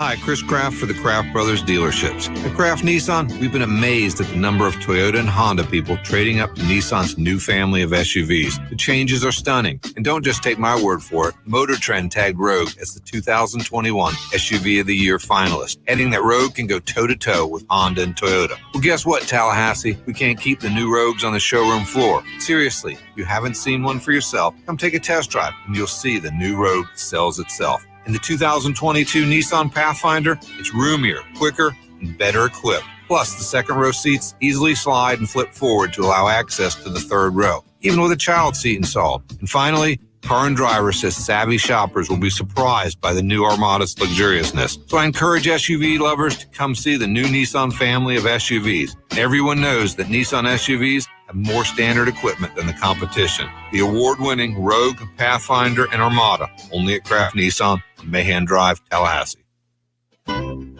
This is an insurance market alert from Barbara at Faircloth Insurance in Tallahassee. A few months ago, I asked you to contact your legislators to help stop the skyrocketing property insurance rates in Florida. Other states average 2 lawsuits per day on property insurance claims. Florida has 384 per day. The property owners of Florida are being taken advantage of, but it is not by the insurance companies. The companies are paying out 10 times the cost of a claim or more that would have been paid anyway. People are canvassing neighborhoods, knocking on doors, suggesting that the property owner may have some damage. The property owner innocently signs something that turns all control of any claim settlement to an attorney that becomes the person designated to get the claim check and who controls the disbursement of the claim payment. If we want these rates to go down, we must reach out to our legislators and let them know how unaffordable home insurance has become and that we want them to support reform that will fix the issues. This has been an insurance market alert from Barbara at Faircloth Insurance in Tallahassee.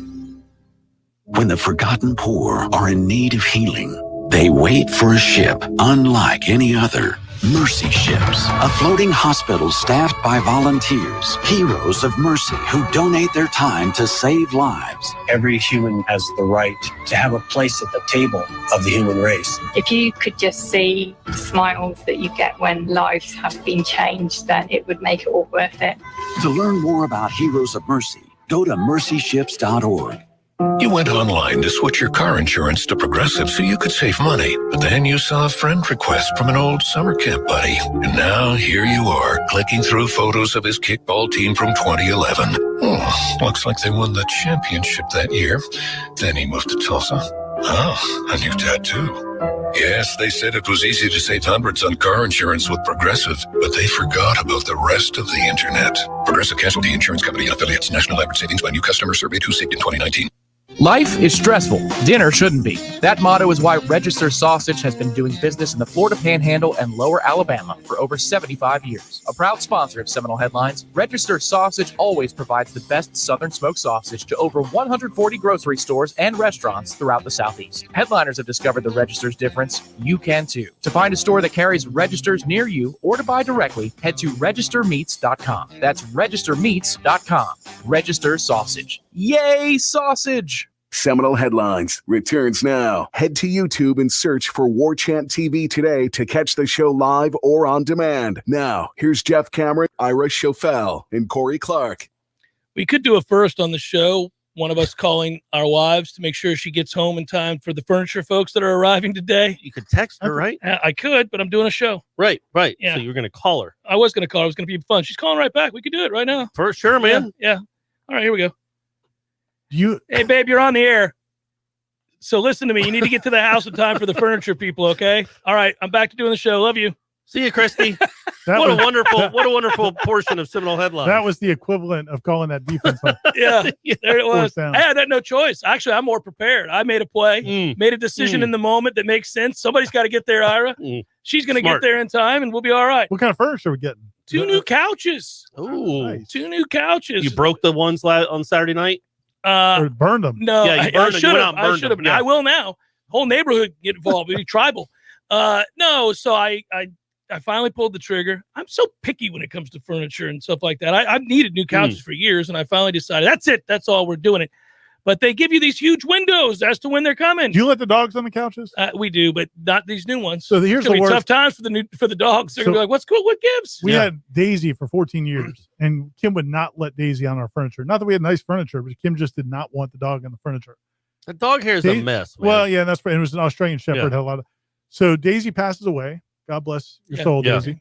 And we replaced Daisy. Well, you can't replace Daisy. We have to get. You bought a new dog. You got a new I dog. feel like you just said you replaced Daisy. We get Nico, and from day one, Nico's on the couch. Oh, Nico's like, I got. And I'm like, Daisy's looking down. Yeah, at you. What is this nonsense? 14 years I was on the floor. Yeah. Well, I bought 2 big dog beds for them that they're gonna have to get used to. And comfortable. I want to lay in them. All right, well, good. Yeah. Yeah. James writes, great job by everyone reporting on and analyzing a debacle that could result in Mike Norvell being a dead man walking at FSU if they don't win the next 3 games. Are you concerned? That's a bit of a high bar, James. I like the theme, though. Here we go. Are you concerned that Adam Fuller aggressively justified his defensive play call on the last play of the game? I understand that he won't publicly admit an error, but aggressively justifying the error indicates he's too arrogant or lacking in common sense to learn from his mistakes, which means he's not going to get better. I don't see, that's the thing. I don't think it was aggressively defending it. He was explaining how it could have worked. Yes. You know, it wasn't like, oh no, that was, see, like Jimbo, that call they had against Miami when Miami. Yeah, they were already in field goal range. Yeah. Yeah. And you're playing man-to-man press coverage with like 8 seconds he's left. got Derwin James covering a tight end. Yeah. And it's just, I mean, that was aggressively defending it. Jimbo would aggressively defend his. I don't think Adam Fuller was. I think he was just saying, hey, you know, it could have worked. What we called could have worked. It should have worked. And that's maybe true, but it doesn't mean it was the best call. I think they had to have learned from it. You would have to believe. And look, he was answering our questions. Like he was just answering questions about what the call was supposed to be, what it was. And he said, yeah, we'd like to have him further back. You know, I would think somebody'd be like, get them all back. You know, that would have been me on the sideline. But either way, I think he was just explaining it. And as I pointed out on Wake Up Warchant, when Louisville put up 100 points against Florida State in 2016, it was only 63. We heard from DeMarcus Walker. It is cool that we get to hear from the play caller himself. Yeah. And he said, he's like, I understand you're asking because I kind of half apologized because I kept going back to that play. Well, like it's 5 good questions. reason. Right. But there are other problems there too. Like the drive before, they gave up 2 touchdown passes on the drive before that were wide open. But either way, I kind of like, sorry, I'm bringing this up again, but he's like, oh no, go ahead. And then afterwards, like, look, I get it. We're trying to explain to people what happened. So ask as many questions as you want. It's fine. So yeah, I didn't feel like he was aggressive. We all said this immediately following the game. We said that one thing we've learned about these coaches, and it's good, you know, you don't get a huge pat on the back. It's like Mike Norvell said after the Notre Dame game, you don't get credit for trying and competing and not quitting. That's the minimum.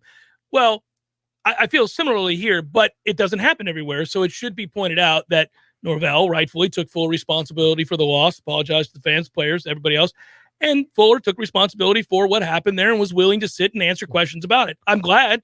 I mean, it's not a good look if all of a sudden you're indignant by valid questions. Did you like when he snuck in right away when he was asked about because he knew the questions were coming? He's like, look, would we rather not be in that spot where it comes down to the final play? Yes, but it's like, I would take a shot at the offense too. Like, I know we screwed up on 4th and 60, but how are we scoring? UAB put up 31 on those guys. How are we only putting up 17 points with our offensive minds? But I don't think that they were defiant on any of those answers, any of those topics. They just weren't going to. Right. Yeah. They weren't going to say, you're not going to bow down. Yeah. Well, the reality is, and I just didn't like Dillingham's answers. I don't like the thought of saying we have a rotation at running back. LT had averaged all these yards per carry last year. It's like, last year has nothing to do with nothing. That's what I'm saying, but that's what they're explaining what their reasoning was. But my point is, like, we just have to watch it now. Yeah. We just have to see it. Yeah. If it happens again, if you're in a situation like that again, and Toafili, who had already not performed well in short yardage before, if that happens again, then you can.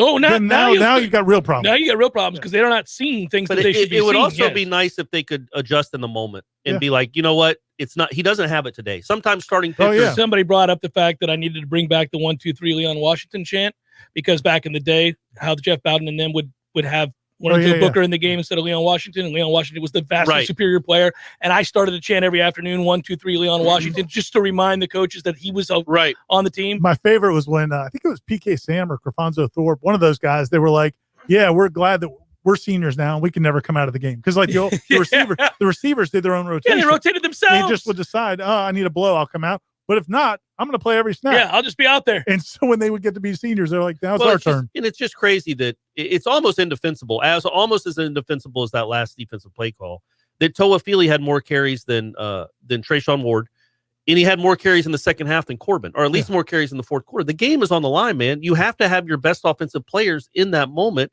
And I think Toafili could be good. I'm not punting on him. But you can't just say he's a really good player. We want to get him touches too. And go in the moment. And if you're going to throw if you're going to throw that fade to Malik McClain, never throw the fade. But ever. If you're going to do that, then just take the 3 points because the chances of you hitting that were not very good. And that's from somebody that watches practice a lot. That there's not a high completion percentage on that pass when they throw it at practice. Doesn't seem to work much. So why wouldn't you just take the 3 points? Then at that point, you could take the field goal off the equation with 6 seconds left because they're down 6. It's also fun. It's a reminder of how much you loved the tunnel screen back in the day. Yeah. Well, it never worked. But I do like the tunnel screen. It's just that we didn't execute the tunnel screen. Yeah. Run it. Eric, but a fade is nuts. Eric writes, I'm hoping things get turned around sooner rather than later. I will say that I'm looking forward to seeing Ira tweet out a new set of vacation photos during the Clemson game later this year. Yeah, I thought we were past those days. No. But yeah, we might be back. I don't know, man. David wants to know, how are we not the Nebraska of the South at this point? Fair enough. I mean, we were trending in that direction. I often compare to the two programs. They've been sadder, sorry, longer. But I think I know the recruiting. You're going to bring up the recruiting. I'm just saying on the field results right now. Oh, absolutely. Very, very similar. Nebraska's better than Florida State right now if you go with on-field results. But my point is the potential of the two programs, in my eyes, are still vastly different, because I think if you get the right coach in here, and hey, he might be here, but when you get the right coach in here, it will take off. I think it's not quite Kentucky basketball, but it's close. Kentucky basketball was kind of sucky. The end of Tubby, Billy Gillespie, they didn't do a whole lot. Kind of sucky, the end of Tubby. They made the T-shirts, I'm sure. And then they get Calipari, and look what happened. You know what they did when they got Calipari? Yeah, I was going to say, let's move on. Oh, buddy. If you know what's going on, baby. Come on, buddy. Time. If this thing goes off the rails, and if they are like one win in November or something like that, I think that's when we start playing paper football in here, like during the show. We're just we're going to drink. We compete. We'll drink on the air. We'll find games. Drinking. People can just watch us like play chess. We could invite people in to drink with us. Yes. Yeah, that's not bad. There's a couch back there. Absolutely. We're not going to be talking about this program in November. We can talk about basketball. Well, we got that too. Soccer. Ryan wants to know, do you guys love anything the way our receivers love dropping the football? That's a fair question. The biggest, the most disappointing drop of that whole game, Keyshawn's was the biggest by far, and that was a bad one. It's a toughie. But my man Jordan Wilson, buddy, I mean, you're 265 pounds, but you're 265 pounds. You can't be getting dislodged from the ball by an FCS safety. That's a big play. That probably cost them 4 points, because I think they kicked the field goal on that drive anyway, the 53-yarder. Shout out to Fitzgerald coming back. It was a big kick. Yep. But man, catch the ball, dude. You're too big to be dislodged like that. That was a good throw. So here's what I'm wondering, and I this is what fans always want, and we've said you're just not going to get in a press conference setting. I'm sure he does. I'm pre-answering it before I ask the question. They're not going to say this at a press conference because of how it looks. And it's a little bit like the pound of flesh comment. But I do know why fans kind of want this. Jay says, has anybody asked Mike Norvell if he truly understands what this loss means to the program and the fan base? As in, does he fully grasp that this is an upset that if he was at Memphis, but as historic, never happened? It's never happened here. Yeah. I want to hear him grasp this at some point. I thought after the game, he apologized. Yes. I don't know if that was unsolicited or if it was Andrew Adelson's question. Adelson's question was, Florida State's never lost to an FCS opponent. How do you bounce back from this? What did you say to the guys? When she asked that his eyes closed, he knew it was a ridiculous thing that just occurred and that he resided over it. Yeah. But the answer he will give in front of cameras and microphones is, I only know what to do. I only know how to work. We're just going to work. We're going to earn their trust back. You know, the Jeff Cameron PR, you know what to say to that question. I would be really interested in having a beer with him. I'm going to have a beer with him tonight. Ira, you want to come over? Sounds good. Let's okay. If I was having a beer with him, to ask him, man, what because he clearly he knows. Oh, for sure. To me, know. it's the ignominy. It's the same thing as losing the bowl streak. Right. I mean, it's that significant. Losing the bowl streak. The difference with losing the bowl streak was that happened over the course of a season. This was just like, man, in like 10 seconds, because nobody thought they were going to lose that game. Even with 10 seconds, you didn't think they were going to lose the football game. You thought at worst it's overtime if they hit that 31-yard pass play and call a timeout in 5 seconds, like we were all worried about. This was just such a shocking. Yeah. What it leads to are a lot of the things that I read. And are you getting Twitter too? I believe I want you to look at this. Look at this. Look at this. Why do I get second guessed every week? God dog it, I didn't say anything, right? I mean, what are we doing here? You knew it was on Facebook. I trusted that you were on Facebook. Forth. But what does happen is stuff like this. And I get why Florida State fans feel this way, especially those that are tied to the university with donations and the like. This FSU administration was unable to replace a championship caliber coach, did not upgrade the facilities, and has not built football-only facility up to this point. Personally, if Norvell is removed, they need to also let go of the current AD and start with a true clean slate. Well, we're still waiting on an AD. We're still like the new president, I'm sure, is going to hire an AD. We have a stopgap measure. That's what Coburn is. That's not his fault, but he's a money guy. And this was, yes, we need to start getting organized. Well, look, man, the topic of how they got to where they've gotten is certainly worth exploring. You two need to write the book. But again, I'm not sure that it's not going to work with Norvell. I know that Corey maybe already he thinks that ship is sailing. No, that's not true. Well, let's say they're starting to tie the anchors up on the. They're starting to get ready to set sail. But I'm not willing to punt on. Again, I'm not willing to give up on him at all. So we can't write those stories right now because this is still to be determined. But if they lose 41-7 to Wake, you can start the stories. Yeah, it's like, man, you're not showing us any signs that anything is different. I you know what? Again, I'm going to fight to not be the prisoner of the moment and say that I do think we saw signs things were different against Notre Dame. Yes, I do think they hit and they played hard and practices are different, man. They are. They practice well. Yeah. They've got a long way to go. It is a rebuild. They're not overly about practice. Not games. Not games, but practice. Seminole Headlines, 93.3 Real Talk Radio, Warchant TV. Your local news now. The coach at Leon County's Canopy Oaks Elementary School has died from COVID-19. Hurst was in the hospital for weeks battling COVID-19 and horrible complications caused by the virus, according to a GoFundMe page created to help Hurst's family pay for medical bills. Florida Highway Patrol is asking for help identifying the victim of a fatal hit and run on U.S. Highway 90 on September 8th. A red 1993 Honda scooter was traveling north on County Road 49 near the S&S convenience store located south of U.S. Highway 90. A 2004 Jeep Cherokee was also traveling north on County Road 49. For unknown reasons, the scooter was driven into the rear of the Jeep, knocking the rider to the ground. The scooter driver had been removed from the roadway. A second vehicle, a 2016 Nissan Altima, drove over him. He was pronounced deceased on the scene, and FHP investigators are seeking information in order to make next of kin notification. This is Rachel Lene with your Real Talk 93.3 local news update, brought to you by Macklemore Systems, Tallahassee's go-to Mac store. Check them out online at MacklemoreSystems.com. This is meteorologist Paul Trombley with your Real Talk 93.3 weather update. Overcast this afternoon with a chance for scattered thunderstorms. Highs level off around 88. Easterly winds around 5 miles per hour. Overcast skies tonight. Chance for isolated thunderstorms. Lows dip down to about 73. Cloudy skies expected tomorrow. Isolated thunderstorms likely. Highs level off around 85. This report is brought to you by The Lawn Johns. For all your landscaping and lawn care needs, visit thelawnjohns.com. Right now, 86. Where is the best place to find Michelin, Firestone, Dunlop, Goodyear, and Bridgestone tires? Nice Tire and Auto Service. Where's the best full-service auto center? Nice Tire and Auto Service. They do everything from computerized alignments to brakes, tune-ups, and safety inspections. Where can you get complete auto service you can trust? That's easy. Nice Tire and Auto Service. 4792 Bluntstown Highway, just west of Capitol Circle.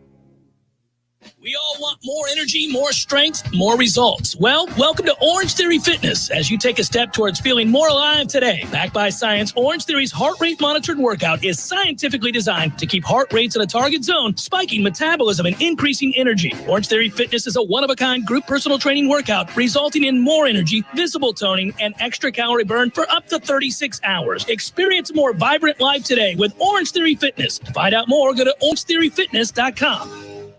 Greg Tish, Real Talk 93.3. Hey everybody, this is Greg Tish. Thank you so much for listening to Real Talk 93.3. Don't forget you can check out me and Maddie Rowe every Monday through Friday from 6 a.m. to 9 a.m. on the Greg Tish Show. Wake up with a smile with the Greg Tish Show. How's that sound, Maddie Rowe? Is that a good promo for you? That's good enough for me. Is that good? Are we at 30 seconds yet? Right about now. The Greg Tish Show, Monday through Friday, 6 to 9 a.m. only on Real Talk 93.3. Seminole Headlines is brought to you by Register Sausage, serving the Florida Panhandle and Lower Alabama for over 75 years. To find a store near you or to buy directly from Registers, head to registermeats.com. That's registermeats.com. Seminole Headlines returns now. Head to YouTube and search for Warchant TV today to catch the show live or on demand. Now, here's Jeff Cameron, Ira Schofel, and Corey Clark. May have to go get a bite or two at Horizon Bar and Grill here, boys, and get some cold ones in us. Not a bad idea. Couldn't go wrong there. No, everybody loves Horizon. That's crazy that you even asked. Of course, everybody loves Horizon. I didn't say are we. I said we may have to go do that. I'm saying we should because of the Norm Macdonald news. Tough times, man. Yeah, Norm Macdonald passed away. Rest R.I.P. in peace to Norm Macdonald. Damn it, man! I didn't mean to see that. I'm sitting here doing the show, looked over and went, "What the hell just happened?" Anyhow, moving forward. A lot of people. You can go to Horizons even if you're not mourning someone. Yeah, like just on but a if date. you are, but that's a it'll great place to go. Up, but yeah. just on a date or with the family, it's great for all occasions. They specialize in wakes. Do you think so? Tom and I were doing Tallahassee game day this past Saturday in anticipation of a big win. Yeah, obviously. Yeah, on Warchant TV and 93.3 Real Talk Radio. And as we were going through the machinations about what would happen and what would be this and all that, somebody cracked me up during the show. They said they just had a message that said Crack's first beer, and it was early. It was, 9 a.m. It was early, and the message was Crack's first beer. First beer crack for Wake Forest after last week for this fan base. Who's out there cracking a beer 7 a.m., 6:30-ish in anticipation for a 3:30 game? What do we think? Over or under first cracked beer? Now, if you're over the age of 30, it's different than if you're 22. Right. But I'm kind of curious when that first beer gets cracked for all of us having to sit through the Wake Forest game and the anticipation of, do they fight back? Do they show up? Do they win this game, get the bad taste out of our mouth temporarily? It'll always be there a little bit. But do they give you a glimmer of hope? Do they give you something to latch onto? Because we were talking during the break. I mean, the ACC is a mess, and there are injuries everywhere to NC State, to Boston College. Louisville has played horribly so far. Yeah. Syracuse is an awful football team that just scored 7 points against Rutgers. Right. You're in a position. I know. Win a few of these. Well, you could win 4 or 5, and we're just trying to salvage something here. You've got an injury-riddled group in front of you. Now, you got some automatic losses in front of you, too, but this game is really big, and I know there aren't too many big games for 0-2 teams, especially one who's just lost to an FCS school. But within the fan base, this is a really big game to show some signs that there's a reason to think this was just an absurd blip on the radar and that they are going to continue to climb. I'm just curious if Jacksonville State's going to handle success well. Who do they got this week? I haven't looked it up. They playing Troy? Find out. I wonder how playing they're Alabama State or something? Alabama A&M? Man, my guys, and for people that weren't in the stadium, well, very few people were left in the stadium at that point. But we're in the press box. 4 freaking hours to play. Ridiculous. Every time it's stupid. Somebody got a cramp, they had a TV timeout. Man, those commercials on ACC Network. That's what I'm saying. What are they even selling? Well, they're selling glow-in-the-night binoculars. They're not selling watches. Hey, when you're only getting $3 a pop for the commercial, you guys selling the American Eagle, American flag glasses that let you see the enemy at night. But they're coming over the hills to take your property. I was Jacksonville State. Not only when the game ended, not only did they plant the flag and all that, they didn't even go back to the locker room for their post game talk. It reminded me of when we covered high school games. Yeah. And they just hung out on the field. They got North Alabama this week, boys. Oh, okay. It's a big one. They're hosting. They're hosting. All right. But North Alabama's licking their chops. They're like, they know they've got them. But yeah, I mean, like the Jacksonville State, they stayed on the field for, it must have been 45 minutes. Yeah, at least 30. Posing right? for pictures. Yep. But hey, more power to them. North Alabama's off to a rough start, guys. They're 0-2. They lost 49-28 to Southeast Louisiana, and then got shut out last week by Chattanooga. Jacksonville State might be on a 2-game winning streak. But hey, they better not look ahead. They better not look ahead. Don't get a lofty head. Don't be trying to put some stuff on film for your big game against Nicholls State the next week. Let's get out there and take a team seriously now. Business. Punt with your real foot. Punt right footed. What? We haven't even discussed that. Hey, look. Did anybody ask? He brought it up by himself. And did it. I like the way he said that. He's like, oh, he brought it up by himself. And did it in a way like, wasn't this guys, we lost that game, and I understand you're a little frustrated, but wasn't that cool? That's kind of cool, right? He can punt it. He next even week said, we're gonna have him juggle it for a second, and then you'll never know which foot he's gonna punt with. He's gonna headbutt one out there, and he's like, yeah, he actually kicked it 45 yards, even farther than we thought he could. Like, what are did you anybody doing? say he's like, why? Well, no. Well, because he explained it. So they can't rush from one side. Oh, because he could roll the other way. Yeah, he could they were roll worried either about way. the big rush. Yeah. Yeah, how about not punting so much? Well, that's not his fault. Well, right, but hey, man, yeah. If just you're going to fun have with to it. punt, and they might have correctly guessed there would be a lot of punting going on this year, they could have thought, listen, why don't we switch it up a little bit? You're going to be punting 7, 8, 9, 10 times a game. Every now and then throw in a left-footed punt. How about the fourth punt of the Wake Forest game? Turn your back to the defense and punt it over like a bicycle kick. See, and if you're getting tackled while you do that, I knew it was going to happen. He's broken. Oh, I'm definitely broken. But he almost wanted to be like, like you said, it was celebrated. Like, yeah, man, we had him punt left-footed, and he kicked it even farther than we thought. It's like, awesome, man. You were 0-2 and just lost to Jacksonville State. John wants to know, will they be less nervous at Wake? You think that Let's this hope they helps don't them freeze in the overcome the moment. nerves, that they'll be a little less nervous at Wake? I feel bad about that one because it was my question. I was just saying, like, when Keyshawn Helton, who doesn't drop passes in practice, drops one right off the bat, the walk-in touchdown, does that kind of lead to some pressing? And he said they were pressing and mentioned nervous, which I think people were like, come on, man. Yeah, well, hey. I don't know what to do, guys. We got a lot of repeat questions. I'm just exhausted reading these questions. It's nothing against them. They're just pissed. They're angry. All right, they're venting. All right. So let's talk about the quarterbacks then one more time. Well, there are a lot of questions. Ask one. Just ask one. Well, let's just they want to know how you think Jordan Travis will be utilized this week. I guess that's my question is, so if my theory is correct, which is, I mean, you think maybe there's something up with Jordan. Maybe well, I wonder about his health, because I think you would have, in a desperate moment, turned to him and just incorporated last year's game plan against this very same team that you scored 40-plus points on. Yeah, but it was never desperate. They had the lead. That's what I'm saying. Well, no, my point is you would have just turned to him and let him in, even if you don't think that's the right offense.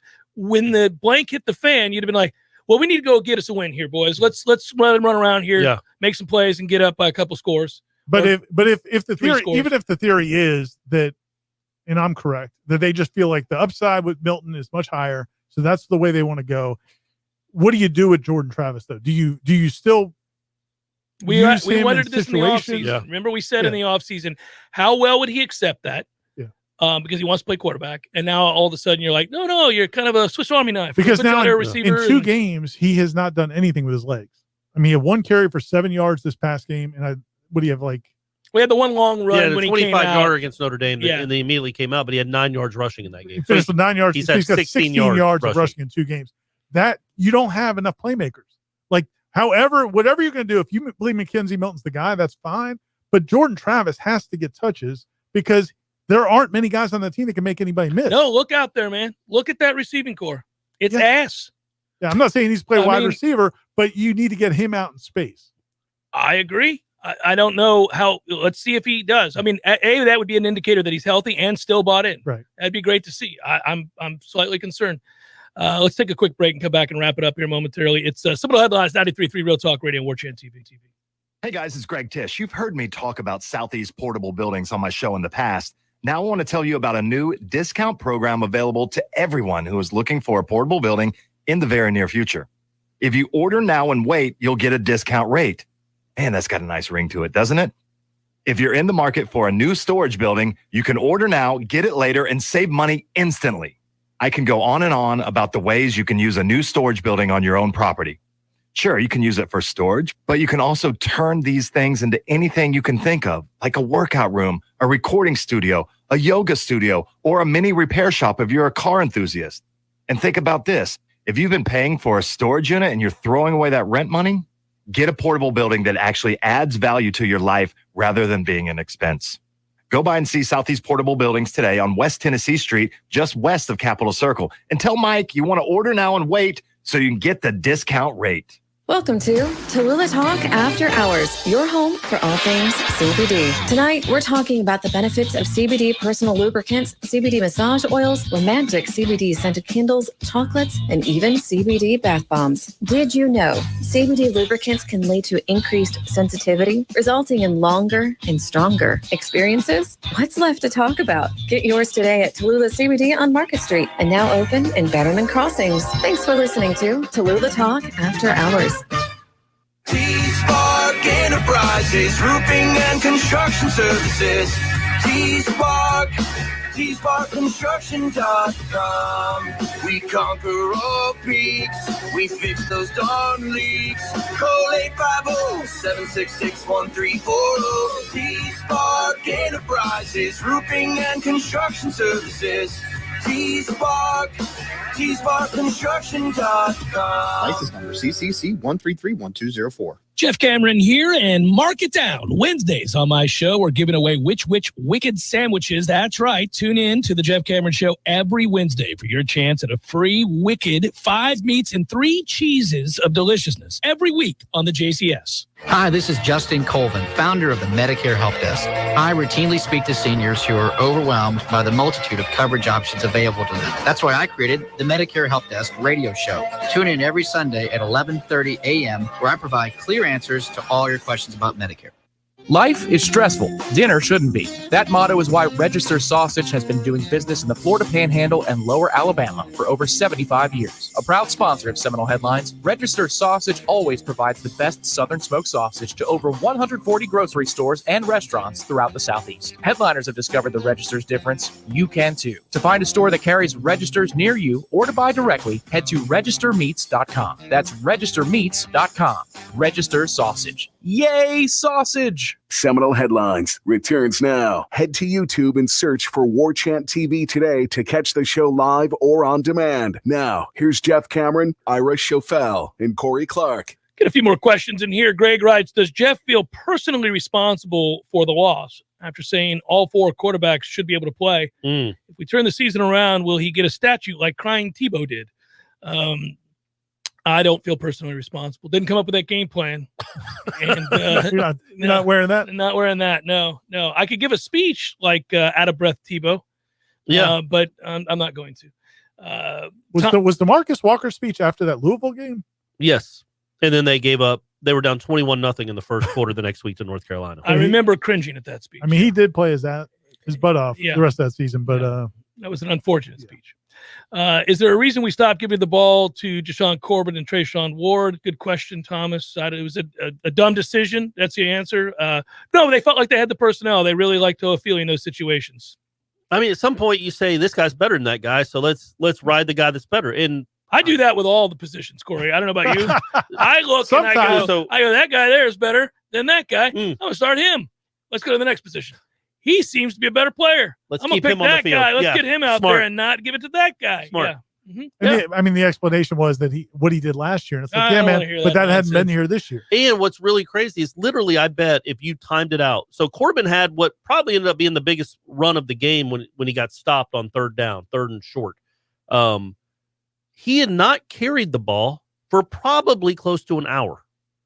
Like legitimately. Well, I bet with all the TV timeouts and stuff, it probably legitimately was an hour of real time or like 46 minutes of real time when you could have put the game away with him and then give Toafili all the carries he wants when you're up 24-7. Fellas, after that sorry showing, what can be done to help the passing game and find a true number 1 receiver? Possibly moving a speedy QB that's having trouble not throwing the ball a few feet above his receivers' heads? I don't think he's a receiver. Yeah. He's a guy. He is a running back that can throw. And, again, think of it like a wildcat, but with the potential to pass. Bush League Bet 21 writes, will we be starting the game against Wake Forest in the Wildcat? Man, I like it, though, because so much of the focus has been on the defensive disaster. It is fitting and fair that the offense is getting so much grief. Had 335 yards and 17 points against an FCS team. Yeah. This same gentleman asks me personally, Jeff, will FSU be on your personal card this week? Yeah, I like FSU +6. I do.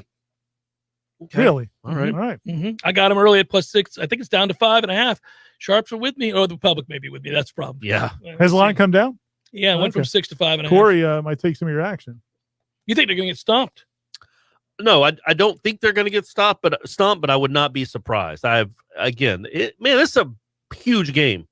Whether they win or lose, and please go win. It's allowed. Do it. Just get a W. But if they go out there and just look like they did against Louisville last year, man, the questions a lot of people have now about Norvell, you two will start having about Norvell. Oh, no, I have questions. No, I'm a little concerned. Legitimately, it's going to start changing opinions. If it already has. The ones that haven't been changed, that will be pretty big ammo. Well, or worse, apathy will set in. Well, yeah, that too. But golly. Last one, Chris wants to know, if the three of us hired Chris to run a McDonald's that we own. Oh, here we go. Uh-oh. Because Chris promised organization, discipline, preparedness. Right. But 2 months later, you came to check on it. Ice cream machine ain't It took working. 45 minutes in the drive-thru. Your order, when you eventually got it, was wrong, and there's smoke billowing from the kitchen. Would you begin to worry that I was a fraud? Chris, it's going to be okay. I don't know about that, Chris. And there is smoke billowing from the kitchen. But if it was just a bad day, it could have just been the rest. The other days were incredible. You got a great score on your certificate thing, but that one day was just a nightmare. So we'll see. They might be awake by 30 points. We have to give thanks to Jeff, Eric, and a JSU fan for their contributions today. We aren't sure a about JSU fan. We're not taking your blood money. Yeah, take it back. Take it back. We're not taking that money, Tom Lang. So this is funny. Thanks to Jeff, Eric, and a JSU fan for their contributions today. We aren't sure about Mike anymore either, Jeff. Yeah, there we go. We're not taking that JSU money. Go plant your flag somewhere else. I'm going to take it. I want it, and I'm going to use it in my gambling endeavors. When I take FSU +6 against Wake, boys. And some of that, Wake. And North Alabama. Yeah, and the points. Yeah, take North Alabama. They're going to be all over the Jacksonville emotions State. are riding all over the place. I take it you're on the road? Yeah, I'm leaving We're right both now. Going. Snuggy Hill. Yeah, well, yeah, you aren't going. You I said you were refuse. going to go. Well, they ruined it for me. I think everybody's. The hill has been ruined. I can't take that hill. We're not even making the call for people to take the hill. I told my wife, hey, listen, I'm going up to Wake Forest with the boys next weekend. Looking forward to it. We're going to take the hill. It's going to be a lot of fun. And then that game happened, and on Sunday morning, she said, "Are you going to the hill?" I said, "I wouldn't watch this team if my life depended." Did you get a new remote? Instead of taking the hill before the battle, we'll just go. Like if Florida State wins, we'll just go over after and plunder afterwards. You know what you should do if they win? You guys should get a picture and lay down on it together and put a little blanket over it. Like you're getting comfortable at their house. I got a blanket in the car, so we'll have that.